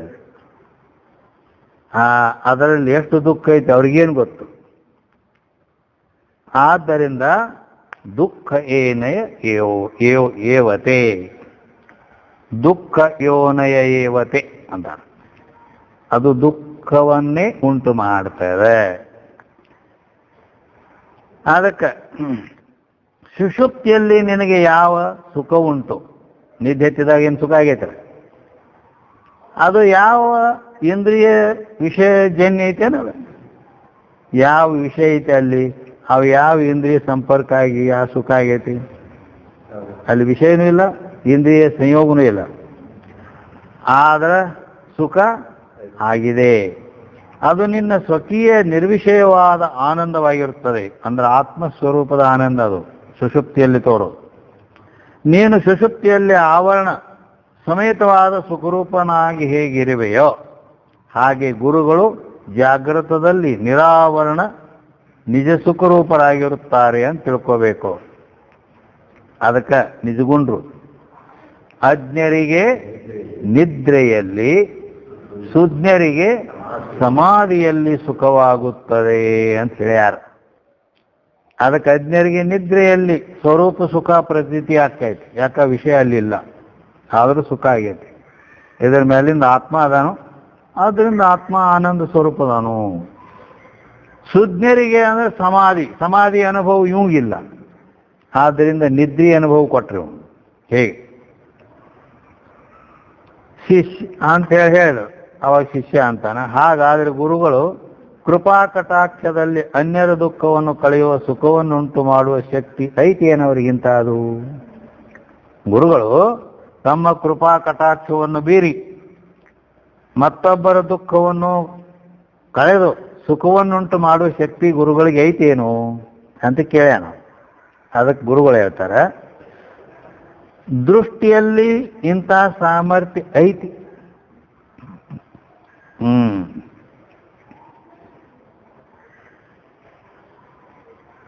ಹೇಗೈತಿ ಅಂದ್ರೆ ಅದಕ್ಕೆ ಅನೇಕ ಇದು ಕೊಟ್ಟಾರ.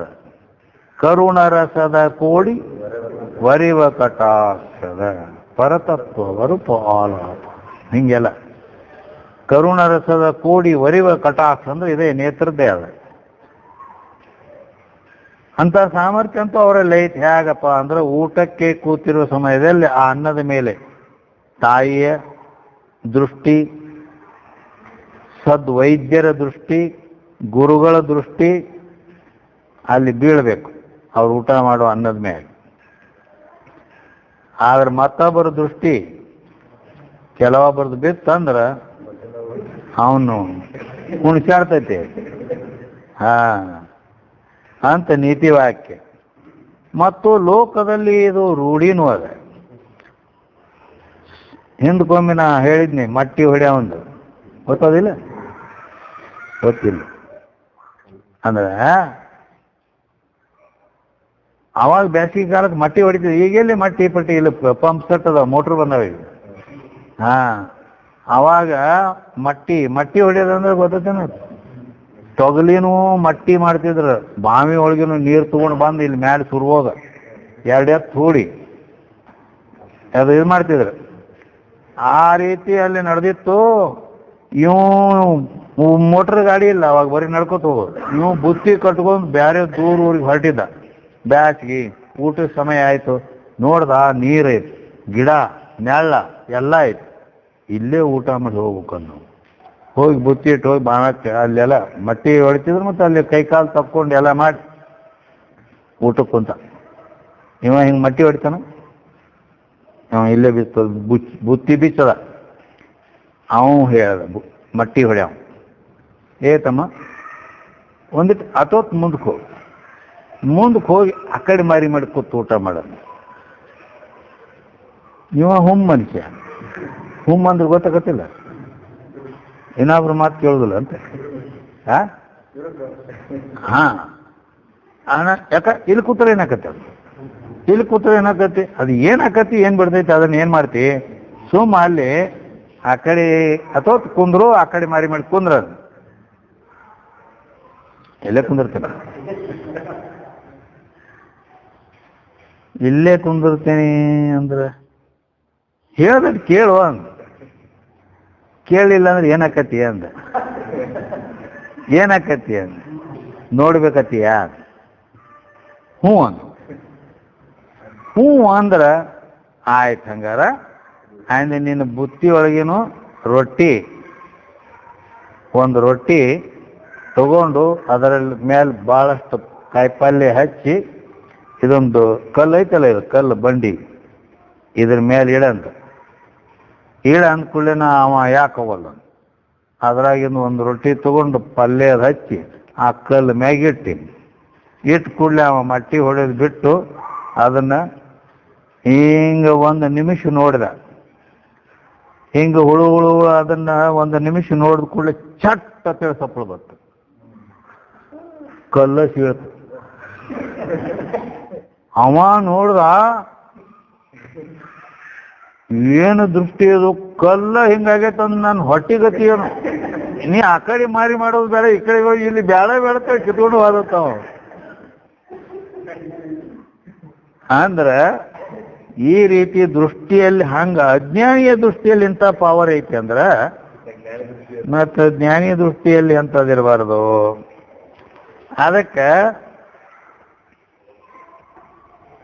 ಅದಕ್ಕೆ ದೊಡ್ಡ ಬಿಲ್ಡಿಂಗ್ ಅವು ಇವು ಕಟ್ಟದಲ್ಲಿ ಇದು ಮಾಡೋದು, ಹೆಂಗೊಂದು ಕರಿ ಗೊಂಬಿ ಜೋತ್ ಬಿಟ್ಟಿರ್ತಾರೆ, ಗೊತ್ತೈತೇನೆ? ಅದೇ ದೃಷ್ಟಿ ದೋಷ ಆಗಬಾರ್ದು ಅಂತೇಳಿ ಅವುಗಳಿಗೆ ದೃಷ್ಟಿ ಆಕರ್ಷಕ ಅನ್ಯ ಪದಾರ್ಥಗಳನ್ನು ಕಟ್ಟುವುದು ರೂಢಿ. ಒಬ್ಬೊಬ್ಬ ಪುರುಷನ ಕ್ರೂರ ದೃಷ್ಟಿಯಿಂದ ಕಲ್ಲು ಒಡೆದು ಹೋಗ್ತಾವ. ಈಗೇನು ಹೇಳಿದೀವಿ ಹಂಗ. ಬಾಲಕರು ಪಶುಗಳು ಕೂಡ ಭಯದಿಂದ ಓಡ್ತಾರ, ಅವನು ಕಣ್ಣು ಕಿಸದ್ ನೋಡಿದರೆ. ಸೌಮ್ಯವಾದ ದೃಷ್ಟಿಯಿಂದ ಅವಲೋಕಿಸಿದರೆ ಪಶುಗಳು ಬಾಲಕರು ಸಮೀಪಕ್ಕೆ ಬರ್ತಾರೆ. ಜನರು ಸಂತೋಷವುಳ್ಳವರಾಗೋರು. ಇದು ಲೋಕಾನುಭವ ಸಿದ್ಧ ಐತಿ. ಯೋಗಿಗಳಲ್ಲಿ ದೂರದೃಷ್ಟಿ ಅಸಾಧಾರಣ ಸಾಮರ್ಥ್ಯವಿರುತ್ತದೆ, ಅವರಲ್ಲಿ ಏನಿರ್ತೈತಿ. ವ್ಯಾಸರ ಹೆಂಗ ಸಂಜಯ್ ಕೊಟ್ಟಿದ್ರು ಗೊತ್ತೈತಿಲ್ಲ?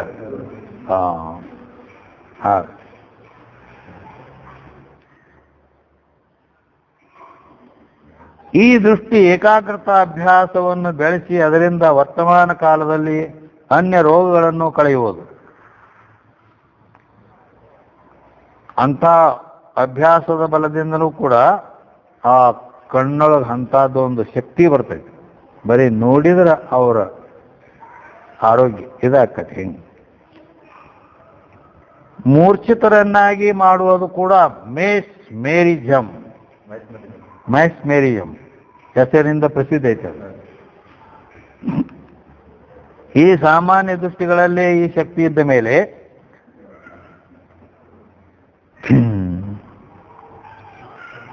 ಕೇವಲ ನಿಜಾನಂದ ಆಸ್ವಾದನೆಯನ್ನು ಮಾಡುವಂತ ಅಂತಃಕರಣ ವೃತ್ತಿ ಬಹಿರ್ಮುಖವಾಗಿ ಆನಂದ ಸಮೇತ ಹೊರಬಿದ್ದ ನೇತ್ರದಿಂದ ಹೊರಟು ಭಕ್ತರನ್ನು ಅವಲೋಕಿಸುತ್ತಿರಲಿಕ್ಕೆ ತಾಪವನ್ನು ಕಳೆದು ಸುಖವನ್ನುಂಟು ಮಾಡುವಲ್ಲಿ ಸಂದೇಹವೇನು? ಆ ಮಹಾತ್ಮ ಈ ರೀತಿ ಅವನಲ್ಲಿ ಸಾಮರ್ಥ್ಯ ಇರ್ತದೆ. ಆದ್ದರಿಂದಲೇ ಆಗಮ ಗ್ರಂಥಗಳಲ್ಲಿ ಇದಕ್ಕೆ ಚಾಕ್ಷುಷ ದೀಕ್ಷೆ ಅಂತ ಕರೀತಾರೆ. ಮೀನು ಗೊತ್ತದಿಲ್ಲ?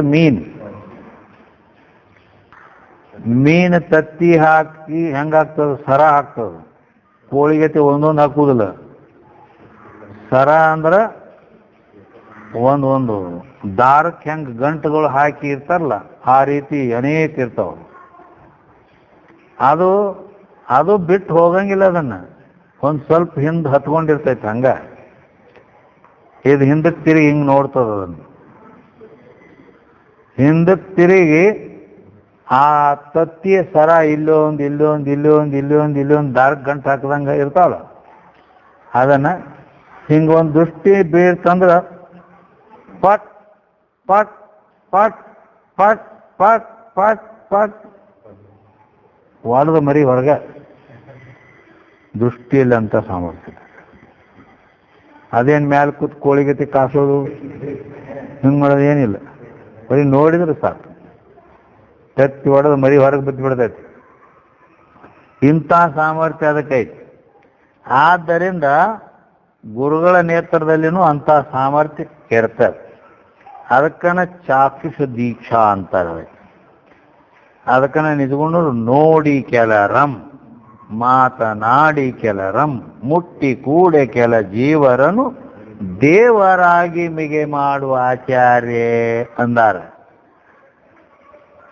ಕೆಲವರನ್ನು ನೋಡಿದ್ರೆ ಸಾಕು, ಅವ್ರು ದೇವರಾಗಿ ಬಿಡ್ತಾರೆ.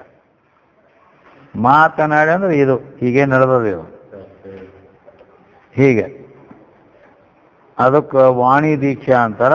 ಮುಟ್ಟಿ ಕೆಲರಂ ಅಂದ್ರ ಸ್ಪರ್ಶ ದೀಕ್ಷಾ. ಹೀಗೆ ಆದ್ದರಿಂದಲೇ ಆಗಮ ಗ್ರಂಥಗಳೇ ಇದಕ್ಕೆ ಚಾಕ್ಷು ದೀಕ್ಷಾ ಅಂತಾರ. ಗ್ರಂಥ ವಿಸ್ತಾರ ಭಯದಿಂದ ಬರೆಯೋದು ಬಿಟ್ಟಿವಿ. ಮುಂದೆ ಪ್ರಸಂಗಾನುಸಾರ ಪ್ರತಿಪಾದನೆ ಮಾಡ್ತೀವಿ.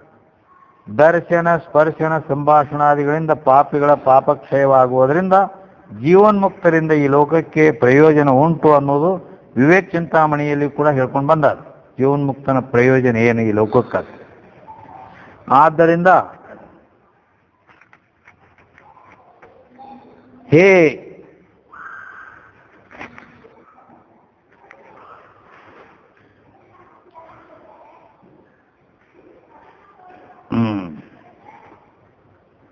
ಹೇ ಗುರುನಾಥನೇ, ನಿನ್ನ ಕೃಪಾ ಕಟಾಕ್ಷಗಳು ಸರ್ವರಿಗೂ ಆನಂದವನ್ನುಂಟು ಮಾಡಲಿ ಎಂಬುದಾಗಿ ಗ್ರಂಥಕರ್ತರು ಆ ಗುರುವಿನ ಬಗ್ಗೆ, ಈಗ ನಡೆದದ ಗುರುವಿನ ಬಗ್ಗೆ. ಆದ್ದರಿಂದ ಏನು ಗುರುವಿನ ಬಗ್ಗೆ ಅಂದ್ರೆ ನಿಜ ಸುಖದ ಸಾಗರವೇ, ಶ್ರೀ ಗುರುವೇ ನಿಜ ಸುಖದ ಸಾಗರವೇ. ಇದ್ರ ಮೇಲೆ ನಡೆದೈತಿ ಈಗ ಸದ್ದ ವಿಷಯ. ಹೇ ಇದು ಹಿಂದೆ ದಾರದ ಗಂಟಿದು. ಅದಕ್ಕಾಗಿ ಗ್ರಂಥಕರ್ತರು ಗುರುಗಳ ಬಗ್ಗೆ ಅವರಿಗೆ ಹಿಂಗ್ ಮಂಗಲ ಮಾಡ್ಯಾರ. ಗುರುಗಳು ಉಕ್ತ ರೀತಿ ಗುರುಗಳು ಮಂಗಲವನ್ನು ಮಾಡಿದ ಬಳಿಕ ಇಷ್ಟ ದೇವತೆಯಾದ ಶಂಭುಲಿಂಗನನ್ನು ಕುರಿತು ಈಗ 2ನೇ ನುಡಿಯಿಂದ ಮಂಗಲಾಚರಣೆ ಮಾಡ್ತಾರೆ. ಜಗದಾದಿ ಬೀಜಂಗೆ ನಿಗಮಾಂತವೇದ್ಯಂಗೆ ನಗರಾಜ ಸುತೆಯ ರಮಣಂಗೆ ಶಂಭುವಿಂಗ್ ಗಗಣಿತೋತ್ಸವದಿ ನತನಪ್ಪೆ. ಹೇ ಶಂಭುಲಿಂಗನೇ, ನೀನು ಸರ್ವಶಕ್ತನೂ ಸರ್ವಜ್ಞನೂ ಆಗಿರುವಿ. ಆದ್ದರಿಂದಲೇ ಈ ನಾಮರೂಪಾತ್ಮಕ ವಿಕಾರವಾಗಿಯೂ ಅನೇಕ ಕರ್ತೃ ಭೋಕ್ತೃಗಳಿಂದ ಕೂಡಿದ್ದಾಗಿಯೂ ದೇಶ ಕಾಲ ನಿಮಿತ್ತ ಕ್ರಿಯಾಫಲಗಳಿಗೆ ಆಶ್ರಯವಾಗಿಯೂ ಮನಸ್ಸಿನಿಂದ ಚಿಂತಿಸಲಿಕ್ಕೆ ಬಾರದ್ದಾಗಿಯೂ ಇರುವಂಥ ಈ ಜಗತ್ತಿಗೆ ನೀನೇ ಆಗಿರುವಿ. ಅಂದರೆ ಈ ಜಗತ್ತಿನ ಉತ್ಪತ್ತಿ ಸ್ಥಿತಿ ನಾಶಗಳಿಗೆ ನೀನು ಅಧಿಷ್ಠಾನನಾಗಿರುವಿ ಎಂಬ ಭಾವ. ಆದ್ದರಿಂದಲೇ ನೀನು ಉಪನಿಷತ್ತುಗಳಿಂದ ತಿಳಿಯಲಿಕ್ಕೆ ಯೋಗ್ಯನಾಗಿರುವಿ.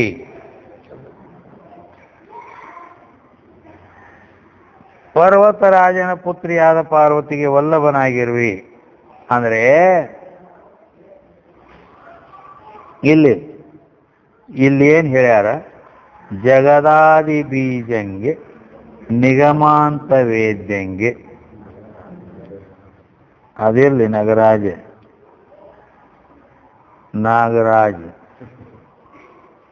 ಜಗದಾದಿ ಬೀಜಂಗೆ ಅಂತ ಹೇಳಿದ್ದರಿಂದ ತಟಸ್ಥ ಲಕ್ಷಣ ಹೇಳಿದ್ರೆ ತಿಳ್ಕೊಬೇಕಿಲ್ಲಿ. ಏನು ಜಗದಾದಿ ಬೀಜಂಗೆ ಅಂತ ಹೇಳಿದ್ರಿಂದ ತಟಸ್ಥ ಲಕ್ಷಣ. ಯಾಕಂತ ಕೇಳಿದ್ರೆ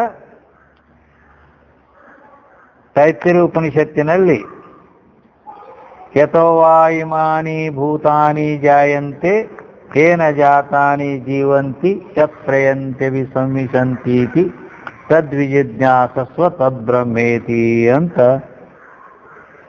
ಅಲ್ಲಿ ತಟಸ್ಥ ಲಕ್ಷಣೆಯಿಂದಲೇ ಬ್ರಹ್ಮಬೋಧ ಮಾಡ್ಯಾರ. ಅದನ್ನೇ ಬ್ರಹ್ಮಸೂತ್ರದಲ್ಲಿಯೂ ಕೂಡ ಜನ್ಮಾದ್ಯಸ್ಯತಃ ಅಂತ ಹೇಳ್ಕೊಂಡು ಬಂದಾರ. ಆದ್ದರಿಂದ ಇಲ್ಲಿ ಜಗದಾದಿ ಬೀಜಂಗೆ ಅಂದ್ರೆ ಜಗತ್ತಿಗೆ ಮೂಲ ಕಾರಣ. ಯಾಕ ಅಲ್ಲಿ ಜಗತ್ತು ಹೆಂಗ್ ಹುಟ್ಟತೈತಿ ಅಂದ್ರೆ ಅಲ್ಲಿ ಯಥೋವಾ ಇಮಾನಿ ಭೂತಾನಿ ಜಾಯಂತೆ. ಯಾವುದರಿಂದ ಇಮಾನಿ ಭೂತಾನಿ ಅಂದ್ರೆ ಈ ಜೀವಿಗಳೆಲ್ಲ, ಜಾಯಂತೆ ಅಂದ್ರೆ ಹುಟ್ಟುತ್ತವೆಯೋ, ಯಾವುದರಲ್ಲಿ ಜೀವಿಸ್ಕೊಂಡಿರುತ್ತವೆಯೋ, ಯಾವುದರಲ್ಲಿಯೂ ಲಯವನ್ನು ಹೊಂದುತ್ತವೆಯೋ ಅದು ಬ್ರಹ್ಮ. ಅಂದ್ರೆ ಈ ಜಗತ್ತಿನ ಉತ್ಪತ್ತಿ ಸ್ಥಿತಿ ನಾಶಕ್ಕೆ ಕಾರಣವಾದದ್ದ ಬ್ರಹ್ಮ ಅಂತ ಹಿಂಗ ಅಲ್ಲಿ ತೈತ್ರಿಯೋಪನಿಷತ್ತಿನಲ್ಲಿ ಹೇಳಿದ್ರಿಂದ ಇದು ತಟಸ್ಥ ಲಕ್ಷಣ. ಕಾದಾಚಿತ್ಕತ್ವೇ ಸತಿ ವ್ಯಾವರ್ತಕಂ ತಟಸ್ಥ ಲಕ್ಷಣಂ. ಹೀಗೆ ಅದಕ್ಕೆ ಜಗದಾದಿ ಬೀಜಂಗೆ ಅಂತ ಇಷ್ಟರಿಂದ ತಟಸ್ಥ ಲಕ್ಷಣದಿಂದ ಬೋಧ ಮಾಡಿದ್ರು ಅಂತ ಅರ್ಥ.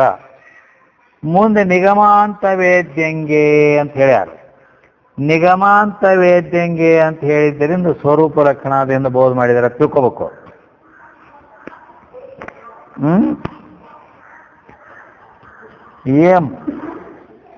ఏం లేదు ಅಂದ್ರೆ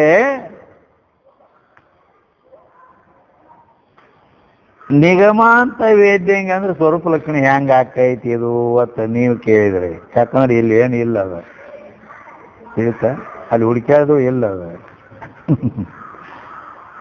ಅದಕ್ಕೆ ಮತ್ತಿಲ್ಲಿ ಜಗದಾದಿ ಬೀಜಂಗೆ ಅಂದಾಗ ಶ್ರುತಿ ಪ್ರಮಾಣ ಐತೆ ಅಂತ ಹೇಳಿದ್ವಿ. ಆದ್ದರಿಂದ ಅದು ತಟಸ್ಥ ಲಕ್ಷಣ ಬೋಧ ಐತಿ. ಇನ್ನ ನಿಗಮಾಂತ ವೇದ್ಯಂಗೆ ಅಂತ ಅಂದ್ರ ಇದು ಸ್ವರೂಪ ಲಕ್ಷಣ ಅಂತ ಹೇಳಿದೀವಿ. ಸ್ವರೂಪ ಲಕ್ಷಣ ಅಂತ ಹೆಂಗ ಆಕೈತಿ ಇದು ಅಂತ ಕೇಳಿದ್ರೆ ನಿಗಮಾಂತ ವೇದ್ಯಂಗೆ. ನಿಗಮ ಅಂತಂದ್ರೇನು? ವೇದ ಶಿರೋಭಾಗ್ ಉಪನಿಷತ್ ಹಿಂಗದ. ನಿಗಮ ಅಂದ್ರೆ ವೇದ, ಅಂತಂದ್ರ ಅಂತ್ಯದಲ್ಲಿದ್ದೇನು ಉಪನಿಷತ್ ಭಾಗ. ಆ ಉಪನಿಷತ್ತಿನಲ್ಲಿ ಏನ್ ಹೇಳ್ಯದ? ಅದೇ ತೈತ್ರಿಯ ಉಪನಿಷತ್ತ ಹೇಳಿದ. ಅದನ್ನು ಏನಂತ? ಸತ್ಯಂ ಜ್ಞಾನಮನಂತಂ ಬ್ರಹ್ಮ ಅಂತ. ಆ ಬ್ರಹ್ಮ ಹೆಂಗೈತಿ ಅಂದ್ರೆ ಸತ್ಯ ಸ್ವರೂಪವಾಗಿ, ಜ್ಞಾನ ಸ್ವರೂಪವಾಗಿ, ಅನಂತ ಸ್ವರೂಪವಾಗಿ ಬ್ರಹ್ಮ ಇದೆ ಅಂತ ಅದರ ಸ್ವರೂಪ ಲಕ್ಷಣ ಹೇಳೈತಿ. ಮತ್ತಿದೇನಾಯ್ತು? ನಿಗಮಾಂತ ವೇದ್ಯಂಗೆ. ಮತ್ತ ಆ ನಿಗಮ ಅಂದ್ರೆ ವೇದ ಇದನ್ನು ತಿಳಿಸ್ಕೊಡ್ತದ. ಬ್ರಹ್ಮ ಅಂದ್ರೆ ಹಿಂಗದ. ಆದ್ರಿಂದ ಆ ಬ್ರಹ್ಮನ್ ನಿನ್ನನ್ನು ತಿಳಿಸ್ತದ ಇದು ಹಿಂಗ. ಅದಕ್ಕೆ ಯಾಕ ಈಗ ಗುರುವಿನ ಬಗ್ಗೆ ಆದ್ಮೇಲೆ ಪರಮಾತ್ಮನ ಬಗ್ಗೆ ನಡೆದವೆ.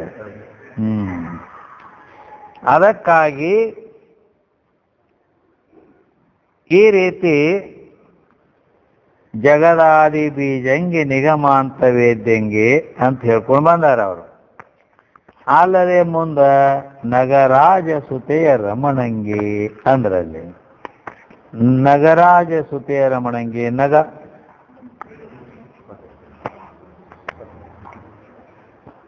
ನಗ ಅಂದ್ರೆ ಎತ್ತಿನ ಕುತ್ತಿಗೆ ಮೇಲೆ ಇಡೋದು ನಗ ಅಲ್ಲ. ಮತ್ತೆ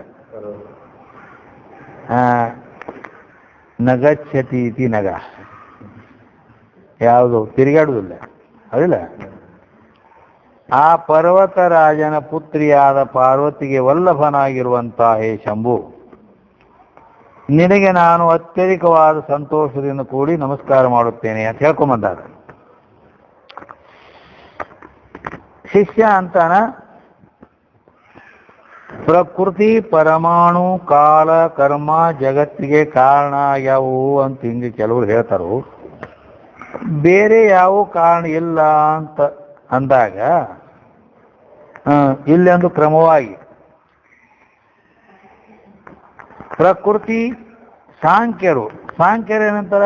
ಪ್ರಕೃತಿಯ ಪರಿಣಾಮವೇ ಜಗತ್ತು ಅಂತ ಹೇಳ್ಯಾರ. ನೈಯಾಯಿಕರು ಪರಮಾಣುಗಳೇ ಜಗತ್ತಿಗೆ ಕಾರಣ ಅಂತ ಹೇಳ್ಯಾರ. ಕಾಲವಾದಿಗಳು ಕಾಲವೇ ಕಾರಣ ಅಂತಾರ. ಮಾವಿನಕಾಯಿ ಹಂಗ ಕಾಲು ಬಂದಾಗ ಬ್ಯಾಸಿಗೆ ಬಂದಾಗ ಮಾವಿನಕಾಯಿ ಬರ್ತಾವು. ಹಂಗ ಜಗತ್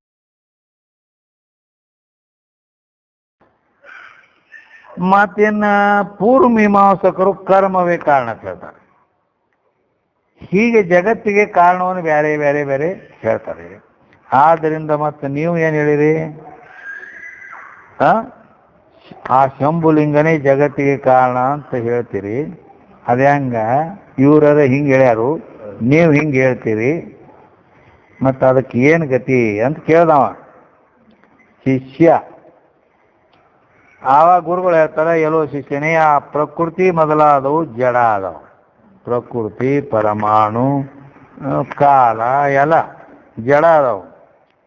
ಈ ವಿಚಿತ್ರ ರೂಪ ಸೃಷ್ಟಿಯನ್ನುಂಟು ಮಾಡುವ ಸಾಮರ್ಥ್ಯ ಆ ಜಡ ಪದಾರ್ಥ ಪ್ರಕೃತಿ ಪರಮಾಣುಗಳಿಗೆ ಇಲ್ಲ. ಜೀವನು ಚೇತನ ರೂಪನಾದರೂ ಅವನೂ ಮಾಡ್ಲಕ್ಕೆ ಬರಂಗಿಲ್ಲ. ಅವ ಅದೃಷ್ಟ ರೂಪದಿಂದ ಪರತಂತ್ರದನ ಕಿಂಚಿಜ್ಞ ಅದಾನ. ಅವನು ತನಗ ತಿಳಿಯಂಗಿಲ್ಲ, ಅದನ್ನೇನು ಮಾಡ್ತಾನ ಅವ? ಹೌದಲ್ಲ? ಅದಕ್ಕೆ ಜೀವನೂ ಜಗತ್ತಿನ ಉತ್ಪತ್ತಿಗೆ ಕಾರಣ ಅಲ್ಲ. ಆದ್ದರಿಂದ ಈಶ್ವರನೇ ಕಾರಣ ಅಂತ ಹೇಳಬೇಕಾಗ್ತದೆ. ಮಹಿಮ್ನಕಾರರು ಕೂಡ ಅಜನ್ಮಾನೋ ಲೋಕ ಅಂತೇಳಿ ಪರಮಾತ್ಮನು ಈ ಜಗತ್ತಿಗೆ ಕಾರಣ ಅಂತ ಮಹಿಮ್ನ ಸ್ತೋತ್ರದೊಳಗೆ ಹೇಳ್ಯಾರ. ಈಶ್ವರನೇ ಕಾರಣನೆಂಬುದನ್ನು ಅಲ್ಲಿ ತೋರಿಸ್ಯಾರ ಮಹಿಮ್ನ ಸ್ತೋತ್ರದಲ್ಲಿ. ಹೇಗೆಂದರೆ, ಚತುರ್ದಶ ಲೋಕಗಳು ಸಾವಯವಗಳಾಗಿರುವುದರಿಂದ ಉತ್ಪತ್ತಿಯಾಗಿಲ್ಲವೇ ಉತ್ಪತ್ತಿಗಳಾಗಿರುತ್ತವೆ. ಈ ಉತ್ಪತ್ತಿ ಕ್ರಿಯೆ ಆದರೂ ಅಧಿಷ್ಠಾನ ಪುರುಷನಿಲ್ಲದೆ ಅವಾಕ್ಕವೇನೋ ಆಗುವುದಿಲ್ಲ. ಹಾಗಾದರೆ ಜೀವ ಪುರುಷನಿಂದ ಜಗದುತ್ಪತ್ತಿ ಆಗಿರುವುದೆಂದು ಹೇಳಬೇಕಲ್ಲ? ಹೇಳಬಹುದು ಅಂದ್ರೆ ಹೀಗೆ ಒಂದು ವೇಳೆ ಹೇಳಿದರೆ, ಜೀವನ ಜಗತ್ತನ್ನು ಯಾವ ಸಾಮಗ್ರಿಯಿಂದ ರಚನೆ ಮಾಡ್ತಾನೆ ಹೇಳಂಗಾರ? ಕುಂಬಾರ ಗಡಿಗೆ ಮಾಡ್ದಂಗೆ ಚಕ್ರದಂಡಾದಿಗಳ ಸಹಾಯದಿಂದ ಅವ ಘಟ ರಚನೆ ಮಾಡ್ತಾನೆ. ಜೀವನಲ್ಲಿ ಯಾವ ಸಾಮಗ್ರಿಗೆ ಮತ್ತೆ ಹಿಂಗ ಐತೇನ ಜಗತ್ತನ್ನು ಮಾಡೋದು? ಇಲ್ಲ. ಇಷ್ಟೇ ಅಲ್ಲ, ಜೀವನಿಗೆ ತನ್ನ ಶರೀರದ ರಚನೆ ಹೇಗಾಯ್ತು ಅದ ಗೊತ್ತಿಲ್ಲ. ತನ್ನ ಶರೀರದ ಗೊತ್ತಿಲ್ಲ, ಇನ್ನು ಜಗತ್ತನ್ನು ಮಾಡೋದು ಎಲ್ಲಿ ಮಾತು? ಅಂದ ಮೇಲೆ 14 ಲೋಕಗಳ ರಚನೆ ಜ್ಞಾನ ಈ ಜೀವನಿಗೆ ಎಲ್ಲಿದು ಬರಬೇಕು? ಆದ್ದರಿಂದ ಸರ್ವಜ್ಞನಾದ ಈಶ್ವರನೇ ಈ ಜಗತ್ತಿಗೆ ಕಾರಣ ಅಂತೇಳಿ ಅವನಿಗೆ ಸೃಷ್ಟಿಕರ್ತ ಅಂದ. ಅವಾಗ ಶಿಷ್ಯ ಅಂತಾನ, ಸ್ವಾಮಿಗಳೇ, ತಾವು ಹೇಳುವುದರ ಮೇಲಿಂದ ನನಗೆ ಹೀಗೆ ತೋರ್ತದೆ. ಏನಪ್ಪ ಅಂದ್ರೆ, ಯಾವ್ಯಾವ ಕಾರ್ಯ ಕಂಡು ಬರ್ತೈತೆ ಆ ಕಾರ್ಯಕರ್ತ ರೂಪದಿಂದ ಉತ್ಪನ್ನ ಆಗ್ಬೇಕಲ್ಲ. ಅಂದ್ರೆ ಯಾರೋ ಒಬ್ಬರು ಮಾಡ್ಯಾರಿದ್ದಾನಂತ. ಘಟಪಟಾದಿ ಕಾರ್ಯಗಳನ್ನು ಕಂಡು ಕುಲಾಲಾದಿ ಕರ್ತರನ್ನು ನಾವು ಅನುಮಾನ ಮಾಡ್ತೀವಿ. ಗಡಿಗೆ ಐತಂದ್ರೆ ಇದನ್ನು ಕುಂಬಾರ ಮಾಡ್ಯಾನ, ಅರಿವೈತಂದ್ರೆ ನೇಕಾರ ಮಾಡ್ಯಾನ, ಹೆಂಗೆ? ಅದರಂತೆ ಜಗದ್ರೂಪ ಕಾರ್ಯವನ್ನು ಕಂಡು ಕರ್ತನಾದ ಈಶ್ವರನಿದ್ದಾನೆ ಅಂತ ಅನುಮಾನ ಮಾಡೋ. ಆದರೆ ಈಶ್ವರ ಕುಂಬಾರನಂತೆ ಸಾಮಗ್ರಿಯನ್ನು ಕುಡ್ಕೊಂಡು ಸೃಷ್ಟಿ ಮಾಡಿದ್ದಾನೆ ಅಂತ ಹೇಳಿದರೆ, ಕಮ್ಮಣ್ಣ ಚಕ್ರ ದಂಡ ಬೇಕಲ್ಲ, ಹಂಗೆ ಅವನು ಮತ್ತೆ ಹಿಂಗೆ ಏನಾರ ಮಾಡ್ಯಾನ ಅವ ಕೈಲೇ ಅದು ಹಿಂಗೆಲ್ಲ ಅಂದ್ರೆ ಅವ ಈಶ್ವರನೇ ಅಲ್ಲ. ಯಾಕಲ್ಲ ಅಂದ್ರೆ, ಸಾವಯವ ಶರೀರ ಉಳ್ಳವನಾಗಿ ಕುಂಬಾರನಂತೆ ಸಾಮಗ್ರಿ ಸಹಿತವಾಗಿ ಸೃಷ್ಟಿ ಮಾಡಿದರೆ ನಮ್ಮಂಗ ಅವನು ಮನುಷ್ಯನ ಆದವ. ನಮಗಿಂತ ವಿಲಕ್ಷಣ ಬ್ಯಾರೆ ಆಗಲಿಲ್ಲ. ಅನೀಶ್ವರತ್ವ ಬರ್ತದ. ದೇಹವಿಲ್ಲ, ಸಾಮಗ್ರಿ ಇಲ್ಲ ಅಂತ ಹೇಳಿದರೆ ಜಗತ್ತಿನ ಕರ್ತೃತ್ವನ ಸಂಭವಿಸಂಗಿಲ್ಲ. ಮಾಡಬೇಕಾದ್ರೆ ಮತ್ತು ಕೈಕಾಲು ಬೇಕು, ಸಾಮಗ್ರಿಗಳು ಬೇಕು. ಅವು ಇಲ್ಲ, ಇವೆಲ್ಲ ಅಂದ್ರೆ ಮತ್ತೆ ಅದೂ ಇಲ್ಲ. ಅದು ಸಾಮಗ್ರಿ ಕೈಕಾಲದಿಂದ ಮಾಡ್ಯಾನಂದ್ರೆ ನಮ್ಗತೆ ಮನುಷ್ಯ ಜಗತ್ತನ್ನು ಹುಡ್ಸೋ ಬಗ್ಗೆ ಹೇಳ್ತೈತಿ. ಮತ್ತೆ ಅವಾಗ ಕೈಕಾಲಿಲ್ಲ, ಸಾಮಗ್ರಿ ಇಲ್ಲ ಅಂದ್ರೆ ಜಗತ್ತನ್ನು ಮಾಡ್ಲಕ್ಕ ಬರಂಗಿಲ್ಲ. ಈಶ್ವರತ್ವ ಅವ ಹ್ಯಾಂಗ ಅಂತ ಈ ರೀತಿ. ಆವಾಗ ಗುರುಗಳು ಹೇಳ್ತಾರ, ಕಂದನೆ, ನೀನು ಮಾಡಿದ ಈ ಕುತರ್ಕ ಇದಕ್ಕೆ ಅವಕಾಶವೇ ಇಲ್ಲ. ಯಾಕಂದ್ರೆ ನಗರಾಜ ಸುತೆಯ ರಮಣಂಗಿ ಅಂತ ಹೇಳ್ಯಾರ.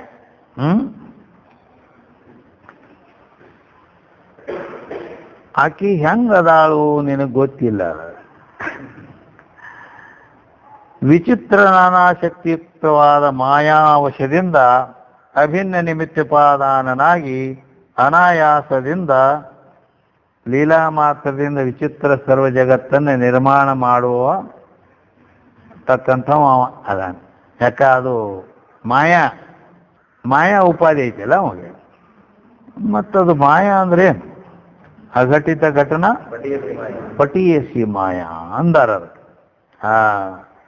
ಅಲ್ಲದೆ ಭಗವದ್ಗೀತೆಯಲ್ಲಿ 7ನೇ ಅಧ್ಯಾಯದ 14ನೇ ಶ್ಲೋಕದೊಳಗೆ ದೈವಿ ಹೇಷ ಗುಣಮಯಿ ಮಮ ಮಾಯಾ ದುರತ್ಯಯ ಮಾಮೇ ವಯೇ ಪ್ರಪದ್ಯಂತೆ ಮಾಯಾಮೇತಾಂ ತರಂತಿತ್ತೆ ಅಂತ ಹೇಳ್ಯಾರ ಕೃಷ್ಣ ಭಗವಂತ ಹೇಳ್ಯಾರ. ದೈವಿ ಹೇಷ ಗುಣಮಯಿ ಮಮ ಮಾಯಾ ದುರತ್ಯಯ ಅಂದ. ಭಾಳ ದುಸ್ತರ ಐತಂದಾನ ಅದು ದುರತ್ಯಯ.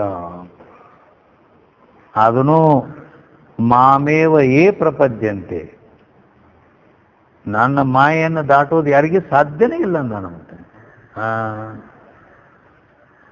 ಇನ್ನೇನ ನನಗೆ ಶರಣ ಬಂದ ನನ್ನ ಆಶ್ರಯ ಮಾಡ್ಕೊಂಡಂದ್ರ ಮಾಯಾ ಮೇತಾಂ ತರಂತಿ ತೇ ತರಂತಿ. ಹೇ ಅದಕ್ಕಾಗಿ ಈ ರೀತಿ ಅದ ಅದು ಮಾಯಾ. ಆದ್ದರಿಂದ ಆ ಮಾಯಾ ಉಪಾದಿಯಿಂದ ಅವ ಸರ್ವಜ್ಞತ್ವ ಆದಿಗಳ ಮೂಲಕವಾಗಿ ಅವ ಮಾಡ್ತಾನು. ಅಂಥ ಪರಮಾತ್ಮನನ್ನು ನೀನು ತರ್ಕದಿಂದಲೂ ಅನುಮಾನ ಪ್ರಮಾಣದಿಂದಲೂ ಎಂದೂ ತಿಳಿಯಲಾರಿ. ಯಾಕಂದ್ರೆ ಅವನು ತರ್ಕಕ್ಕೂ ಪ್ರಮಾಣಕ್ಕೂ ಅಗೋಚರದ. ಆವಾಗ ಶಿಷ್ಯರ ಗುರುಗಳು ಹೇಳಿದ್ರಿ, ಹಿಂಗ ಶಿಷ್ಯ ಅಂತಾನ ಈಶ್ವರನನ್ನು ತಿಳಿಯೋದ್ರ ಹೆಂಗೆ? ಮತ್ತೆ ತರ್ಕಕ್ಕೂ ಇಲ್ಲ, ಪ್ರಮಾಣಕ್ಕೂ ಇಲ್ಲ, ಅನುಮಾನಕ್ಕೂ ಇಲ್ಲ ಅಂದ್ರೆ ಮತ್ತೆ ನಾವು ಅದಾನತ್ತರ ಹೆಂಗೆ ಅನ್ಬೇಕೇನು ಅಂತ ಕೇಳಿದ್ರೆ ಗುರುಗಳು ಹೇಳ್ತಾರೆ, ಆ ಪರಮಾತ್ಮನು ಉಪನಿಷತ್ತುಗಳಿಂದ ಮಾತ್ರ ತಿಳಿಯಲಿಕ್ಕೆ ಯೋಗ್ಯನಾಗಿದ್ದಾನೆ. ಆ ಪರಮಾತ್ಮನ ಜ್ಞಾನಕ್ಕೆ ಶ್ರುತಿ ಪ್ರಮಾಣ. ಆದ್ದರಿಂದ ಉಪನಿಷತ್ತುಗಳಿಂದಲೇ ತಿಳಿಯಲಿಕ್ಕೆ ಬರ್ತದೆ. ಹೇಗಂದ್ರೆ ಅದು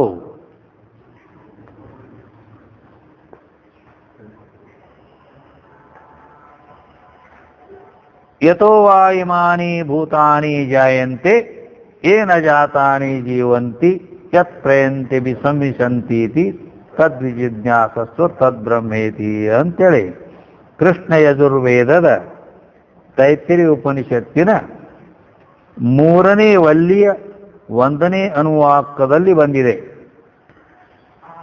ಇಷ್ಟೆಲ್ಲ ಅಡ್ರೆಸ್ ಬರ್ಕೋ.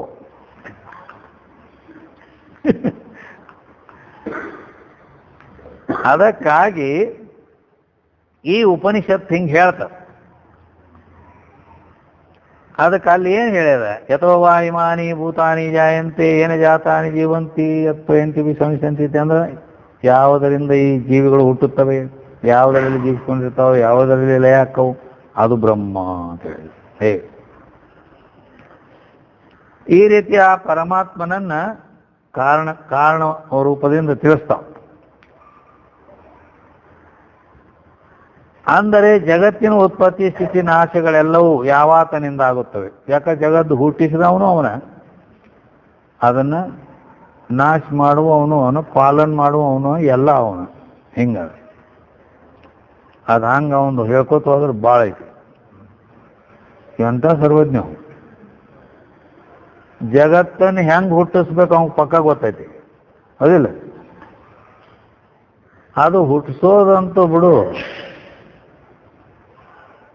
ಹುಟ್ಟಿಸುವಾಗ ಹೆಂಗೆ ಹುಡ್ಸ್ಯಾನ ನೋಡ, ಹೆಂಗೆ ಹುಡ್ಸ್ಯಾನದು.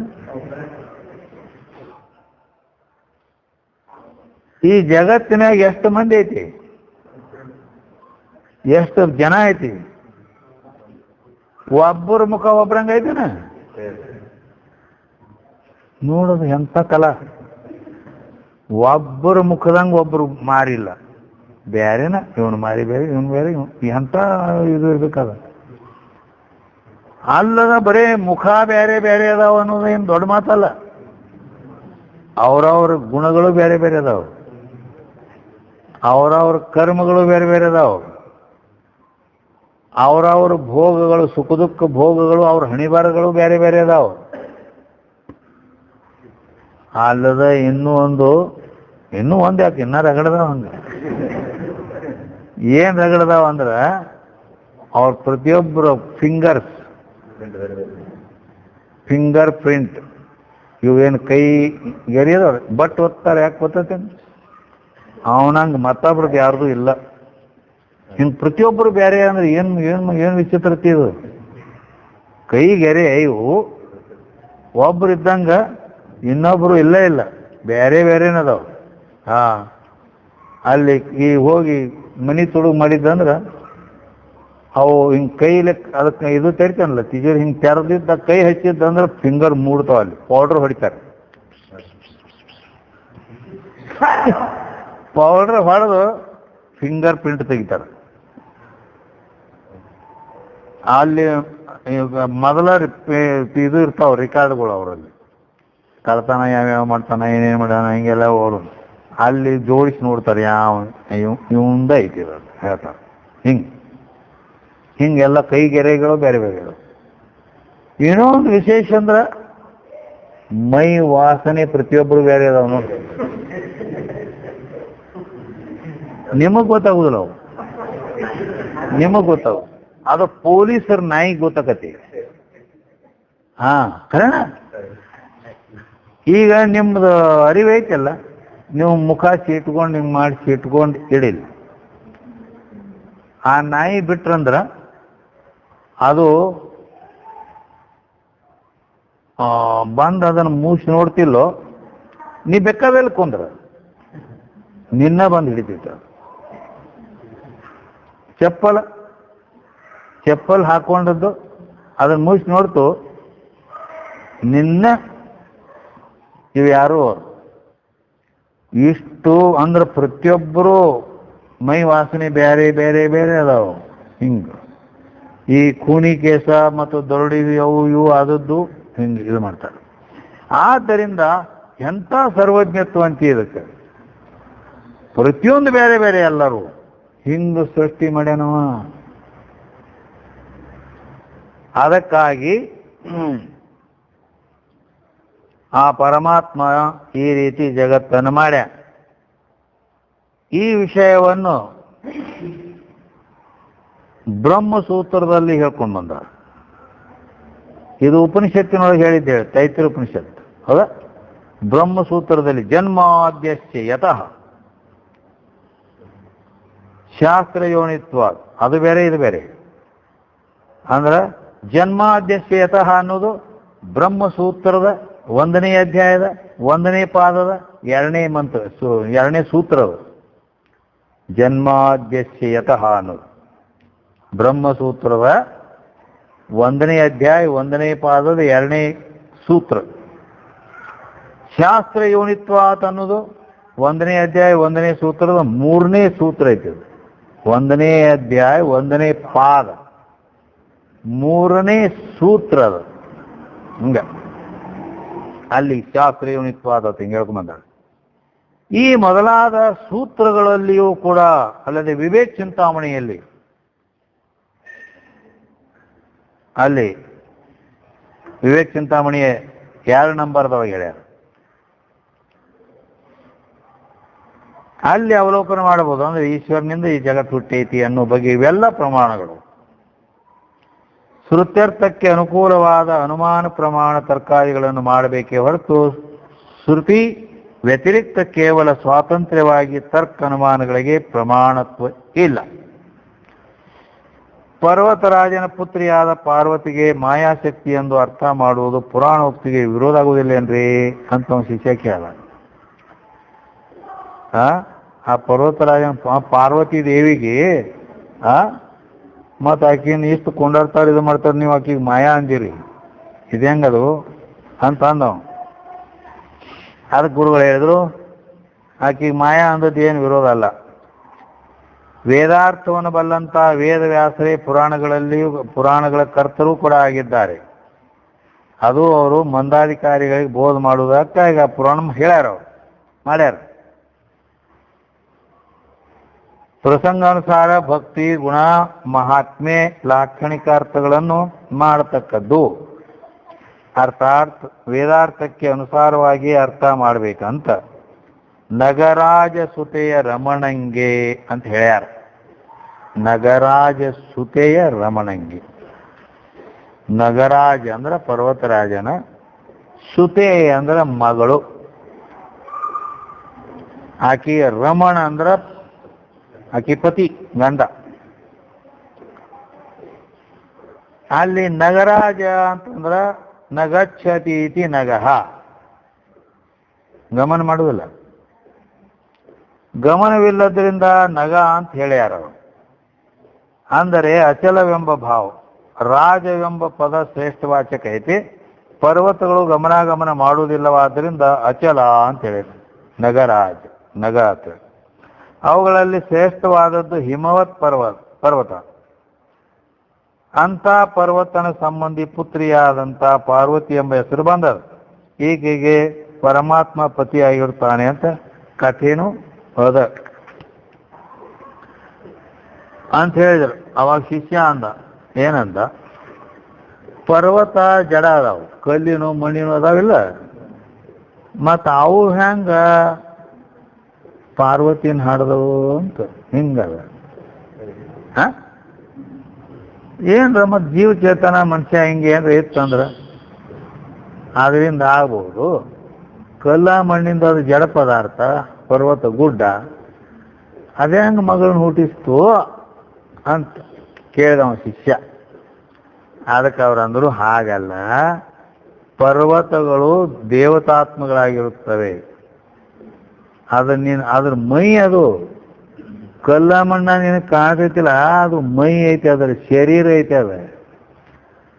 ಆದ್ರೆ ಅದು ವಾಸ್ತವಿಕವಾಗಿ ಅದು ಹೊರಗಿಂದ ಕಾಣುವುದು ಹಂಗೈತಿ. ಆದ್ರೆ ದೇವತಾತ್ಮ ಐತಿ. ಅದು ನಮಗಳ ದೇಹದಂತೆ ಹೊರಗೆ ಕಾಣುವ ಪರ್ವತ ಅವುಗಳ ಸ್ಥೂಲ ಶರೀರ ಐತೆ. ಅದು ಪರ್ವತಗಳು ಪೂರ್ವದಲ್ಲಿ ಪಕ್ಷಿಗಳಂತೆ ಹಾರಾಡ್ತಿದ್ವು. ಅವನು ಹಿಂಗೆಲ್ಲಾರ ಮಂದಿ ಭಾಳ ಕುಂತಲ್ಲಿ ಹೋಗಿ ಕೂತ್ ಬಿಡೋದು, ಸಗಣಿ ಹೊರ್ದಂಗ ಹಿಂಗದ. ಹಿಂಗೆ ಮಾಡ್ತಿದ್ವು ತಾವು. ಅನಾನ ಅವಾಗ ಇಂದ್ರದೇವ ಕೋಪಾವಿಷ್ಟನಾಗಿ ವಜ್ರಾಯುಧದಿಂದ ಅವಕರ ರೆಕ್ಕಿ ಕಳೆದು ಬಿಟ್ಟಾನ. ಆದ್ದರಿಂದ ಅವು ಎಲ್ಲಿ ಕುಂತಾವು, ಅಲ್ಲೇ ಕುಂತಾವು. ಅಂದಿನಿಂದ ಅಚಲ ಅಂತ ಹೆಸರು ಬಂದದವು. ಹೀಗೆ ಪುರಾಣದಲ್ಲಿ ಬಂದದ. ಆದ್ದರಿಂದ ಈಗಲಾದರೂ ಗಿರಿ, ನದಿ, ಸಮುದ್ರ ಮೊದಲಾದವುಗಳು ದೇವತಾ ರೂಪದಿಂದ ತಿಳಿದು ಆಸ್ತಿಕರ ಅವ್ರನ್ನ ಪೂಜೆ ಮಾಡ್ತಾರಿಲ್ಲ, ಪೂಜೆ ಮಾಡ್ತಾರೆ. ಯಾಕಂದ್ರೆ ಗೋವರ್ಧನ ಗಿರಿದಾರಿ ಹೌದಿಲ್ಲ, ನಾವು ಕೃಷ್ಣ ಹೇಳದಲ್ಲ, ಇಂದ್ರದೇವ ಯಾಕೆ ಪೂಜೆ ಮಾಡ್ತೀರಿ, ಈ ಗೋವರ್ಧನ್ ಪರ್ವತ ಪೂಜೆ ಮಾಡ್ರಿ ನೀವು. ಯಾಕಂದ್ರೆ ನಮ್ಮ ಆಕಳಿಗೆ ಮೇವು, ಹಸು ಎಲ್ಲ ನಮಗೆ ಕೊಡೋದು. ಈ ರೀತಿ ಕಾಳಿದಾಸ್ ಕವಿ ಆದರೂ ಕೂಡ ಅತ್ಯುತ್ತರಶ್ಯಾಂ ದಿಶಿ ದೇವತಾತ್ಮ ಹಿಮಾಲಯೋ ನಾಮ ನಗಾಧಿರಾಜ ಅಂಥೇಳಿ ಹಿಂಗೆ ತನ್ನ ಇದರಲ್ಲಿ ಹೇಳ್ಯಾನ. ದೇವತಾತ್ಮ ಚೈತನ್ಯದಿಂದೊಡಗೂಡಿರುವನೆಂದು ಅಲ್ಲಿ ಹೇಳ್ಯ. ಮೇನಕೆಯೊಡನೆ ಲಗ್ನವು, ಪಾರ್ವತಿಯ ಜನನವು, ವ್ಯವಹಾರ ಯೋಗ್ಯತಾ ಸಿದ್ಧಿಯು ಅರ್ಥಾತ್ ಸಿದ್ಧಿಸುತ್ತದೆ. ಮತ್ತು ಚೇತನದಿಂದಲೇ ಚೇತನ ಪ್ರಾಣಿಗಳು ಉತ್ಪನ್ನವಾಗುವುದು ನಿಜವಲ್ಲ. ಚೇತನದಿಂದ ಚೇತನ ಹುಟ್ಟುತ್ತೆ, ಹಿಂಗೇನೇಮಿಲ್ಲ. ಅಚೇತನವಾದ ಸಗಣಿಯಿಂದ, ಆಕಳ ಸಗಣಿ ಇರ್ತೈತಲ್ಲ, ಅದರಿಂದ ಸಚೇತನವಾದ ಚೇಳು ಹುಡ್ತಾವ, ಹುಳ ಹುಡ್ತಾವ, ಕ್ರಿಮಿ ಮೊದಲಾದವುಗಳು ಉತ್ಪನ್ನ ಆಗ್ತಾವ. ಆದ್ದರಿಂದ ಈ ಸೃಷ್ಟಿ ವಿಚಿತ್ರವಾಗಿರುತ್ತದೆ. ಅಚಿಂತ್ಯಾಹ ಖಲು ಖಲು ಯೇ ಭಾವಾಹ ನತ್ರಾಂಸ್ತರ್ಕೇಣ ಯೋಜಯೇತ್. ಈ ಭಾವರೂಪ ಕಾರ್ಯಗಳು ಜೀವನ ಬುದ್ಧಿಯಿಂದ ಚಿಂತಿಸಲಿಕ್ಕೆ ಬಾರದವುಗಳಾಗಿರುತ್ತವೆ. ಆದ್ದರಿಂದ ಅವುಗಳ ವಿಷಯದಲ್ಲಿ ತರ್ಕದ ಉಪಯೋಗ ಇಲ್ಲಿ ಕುಂಡ್ರಂಗಿಲ್ಲ. ನಾವು ಪೂರ್ವದಲ್ಲಿ ಹೇಳಿದ ಪ್ರಕಾರ ಶ್ರುತಿಗೆ ಶರಣು ಹೋಗತಕ್ಕದ್ದು, ಅದರಿಂದಲ್ಲ ಶ್ರುತಿಯ ಪ್ರಮಾಣ ವಕೀಲರಿಗೆ ಅಂತ ಹೇಳ್ಯಾರ ನಿಂತ್ಕೊಂಡವರು. ಅದರ ಅನುಸಾರವಾಗಿ ತರ್ಕ ಮಾಡಬೇಕು ಅಂತ ಹೇಳಿದರು. ಅವಾಗ ಶಿಷ್ಯ ಅಂತಾನ, ತಾವು ಹೇಳಿದ್ದು ಸಿದ್ಧಾಂತ ನಿಜ, ಆದರೆ ನನ್ನ ಅನುಭವಕ್ಕೆ ಮಾತ್ರ ಬರುವಲ್ಲ ಅದು. ಆದ್ರಿಂದ ದಯವಿಟ್ಟು ಅದನ್ನ ನನಗೆ ಅನುಭವಕ್ಕೆ ಬರಂಗೆ ತಿಳಿಸ್ರಿ ಅಂದ. ಅದು ಗುರುಗಳಂತಾರ, ನಗ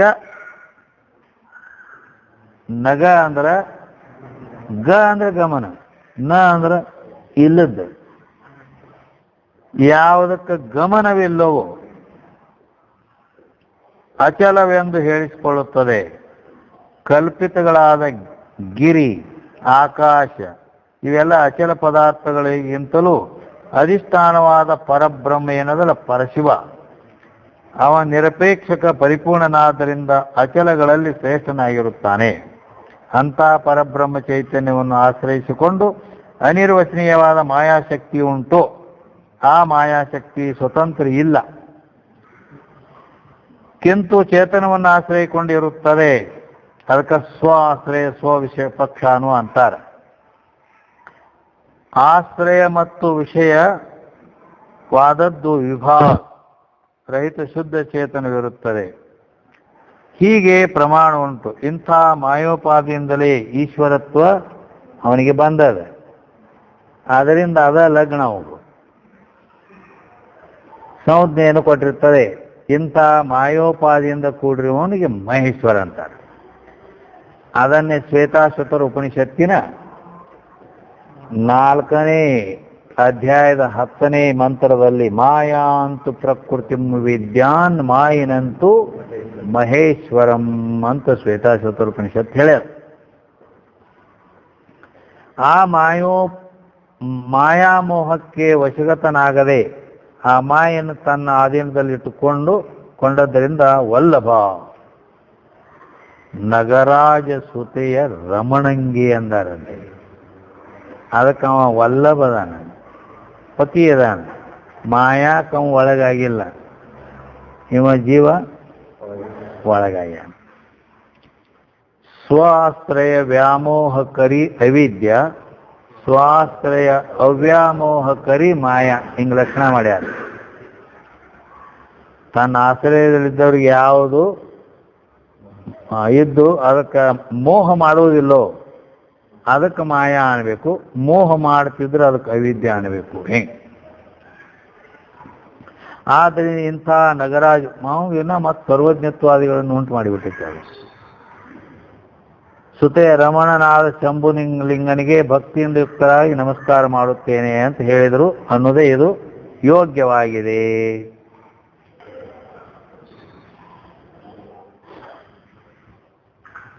ಸಾಕು ಸಾಕು.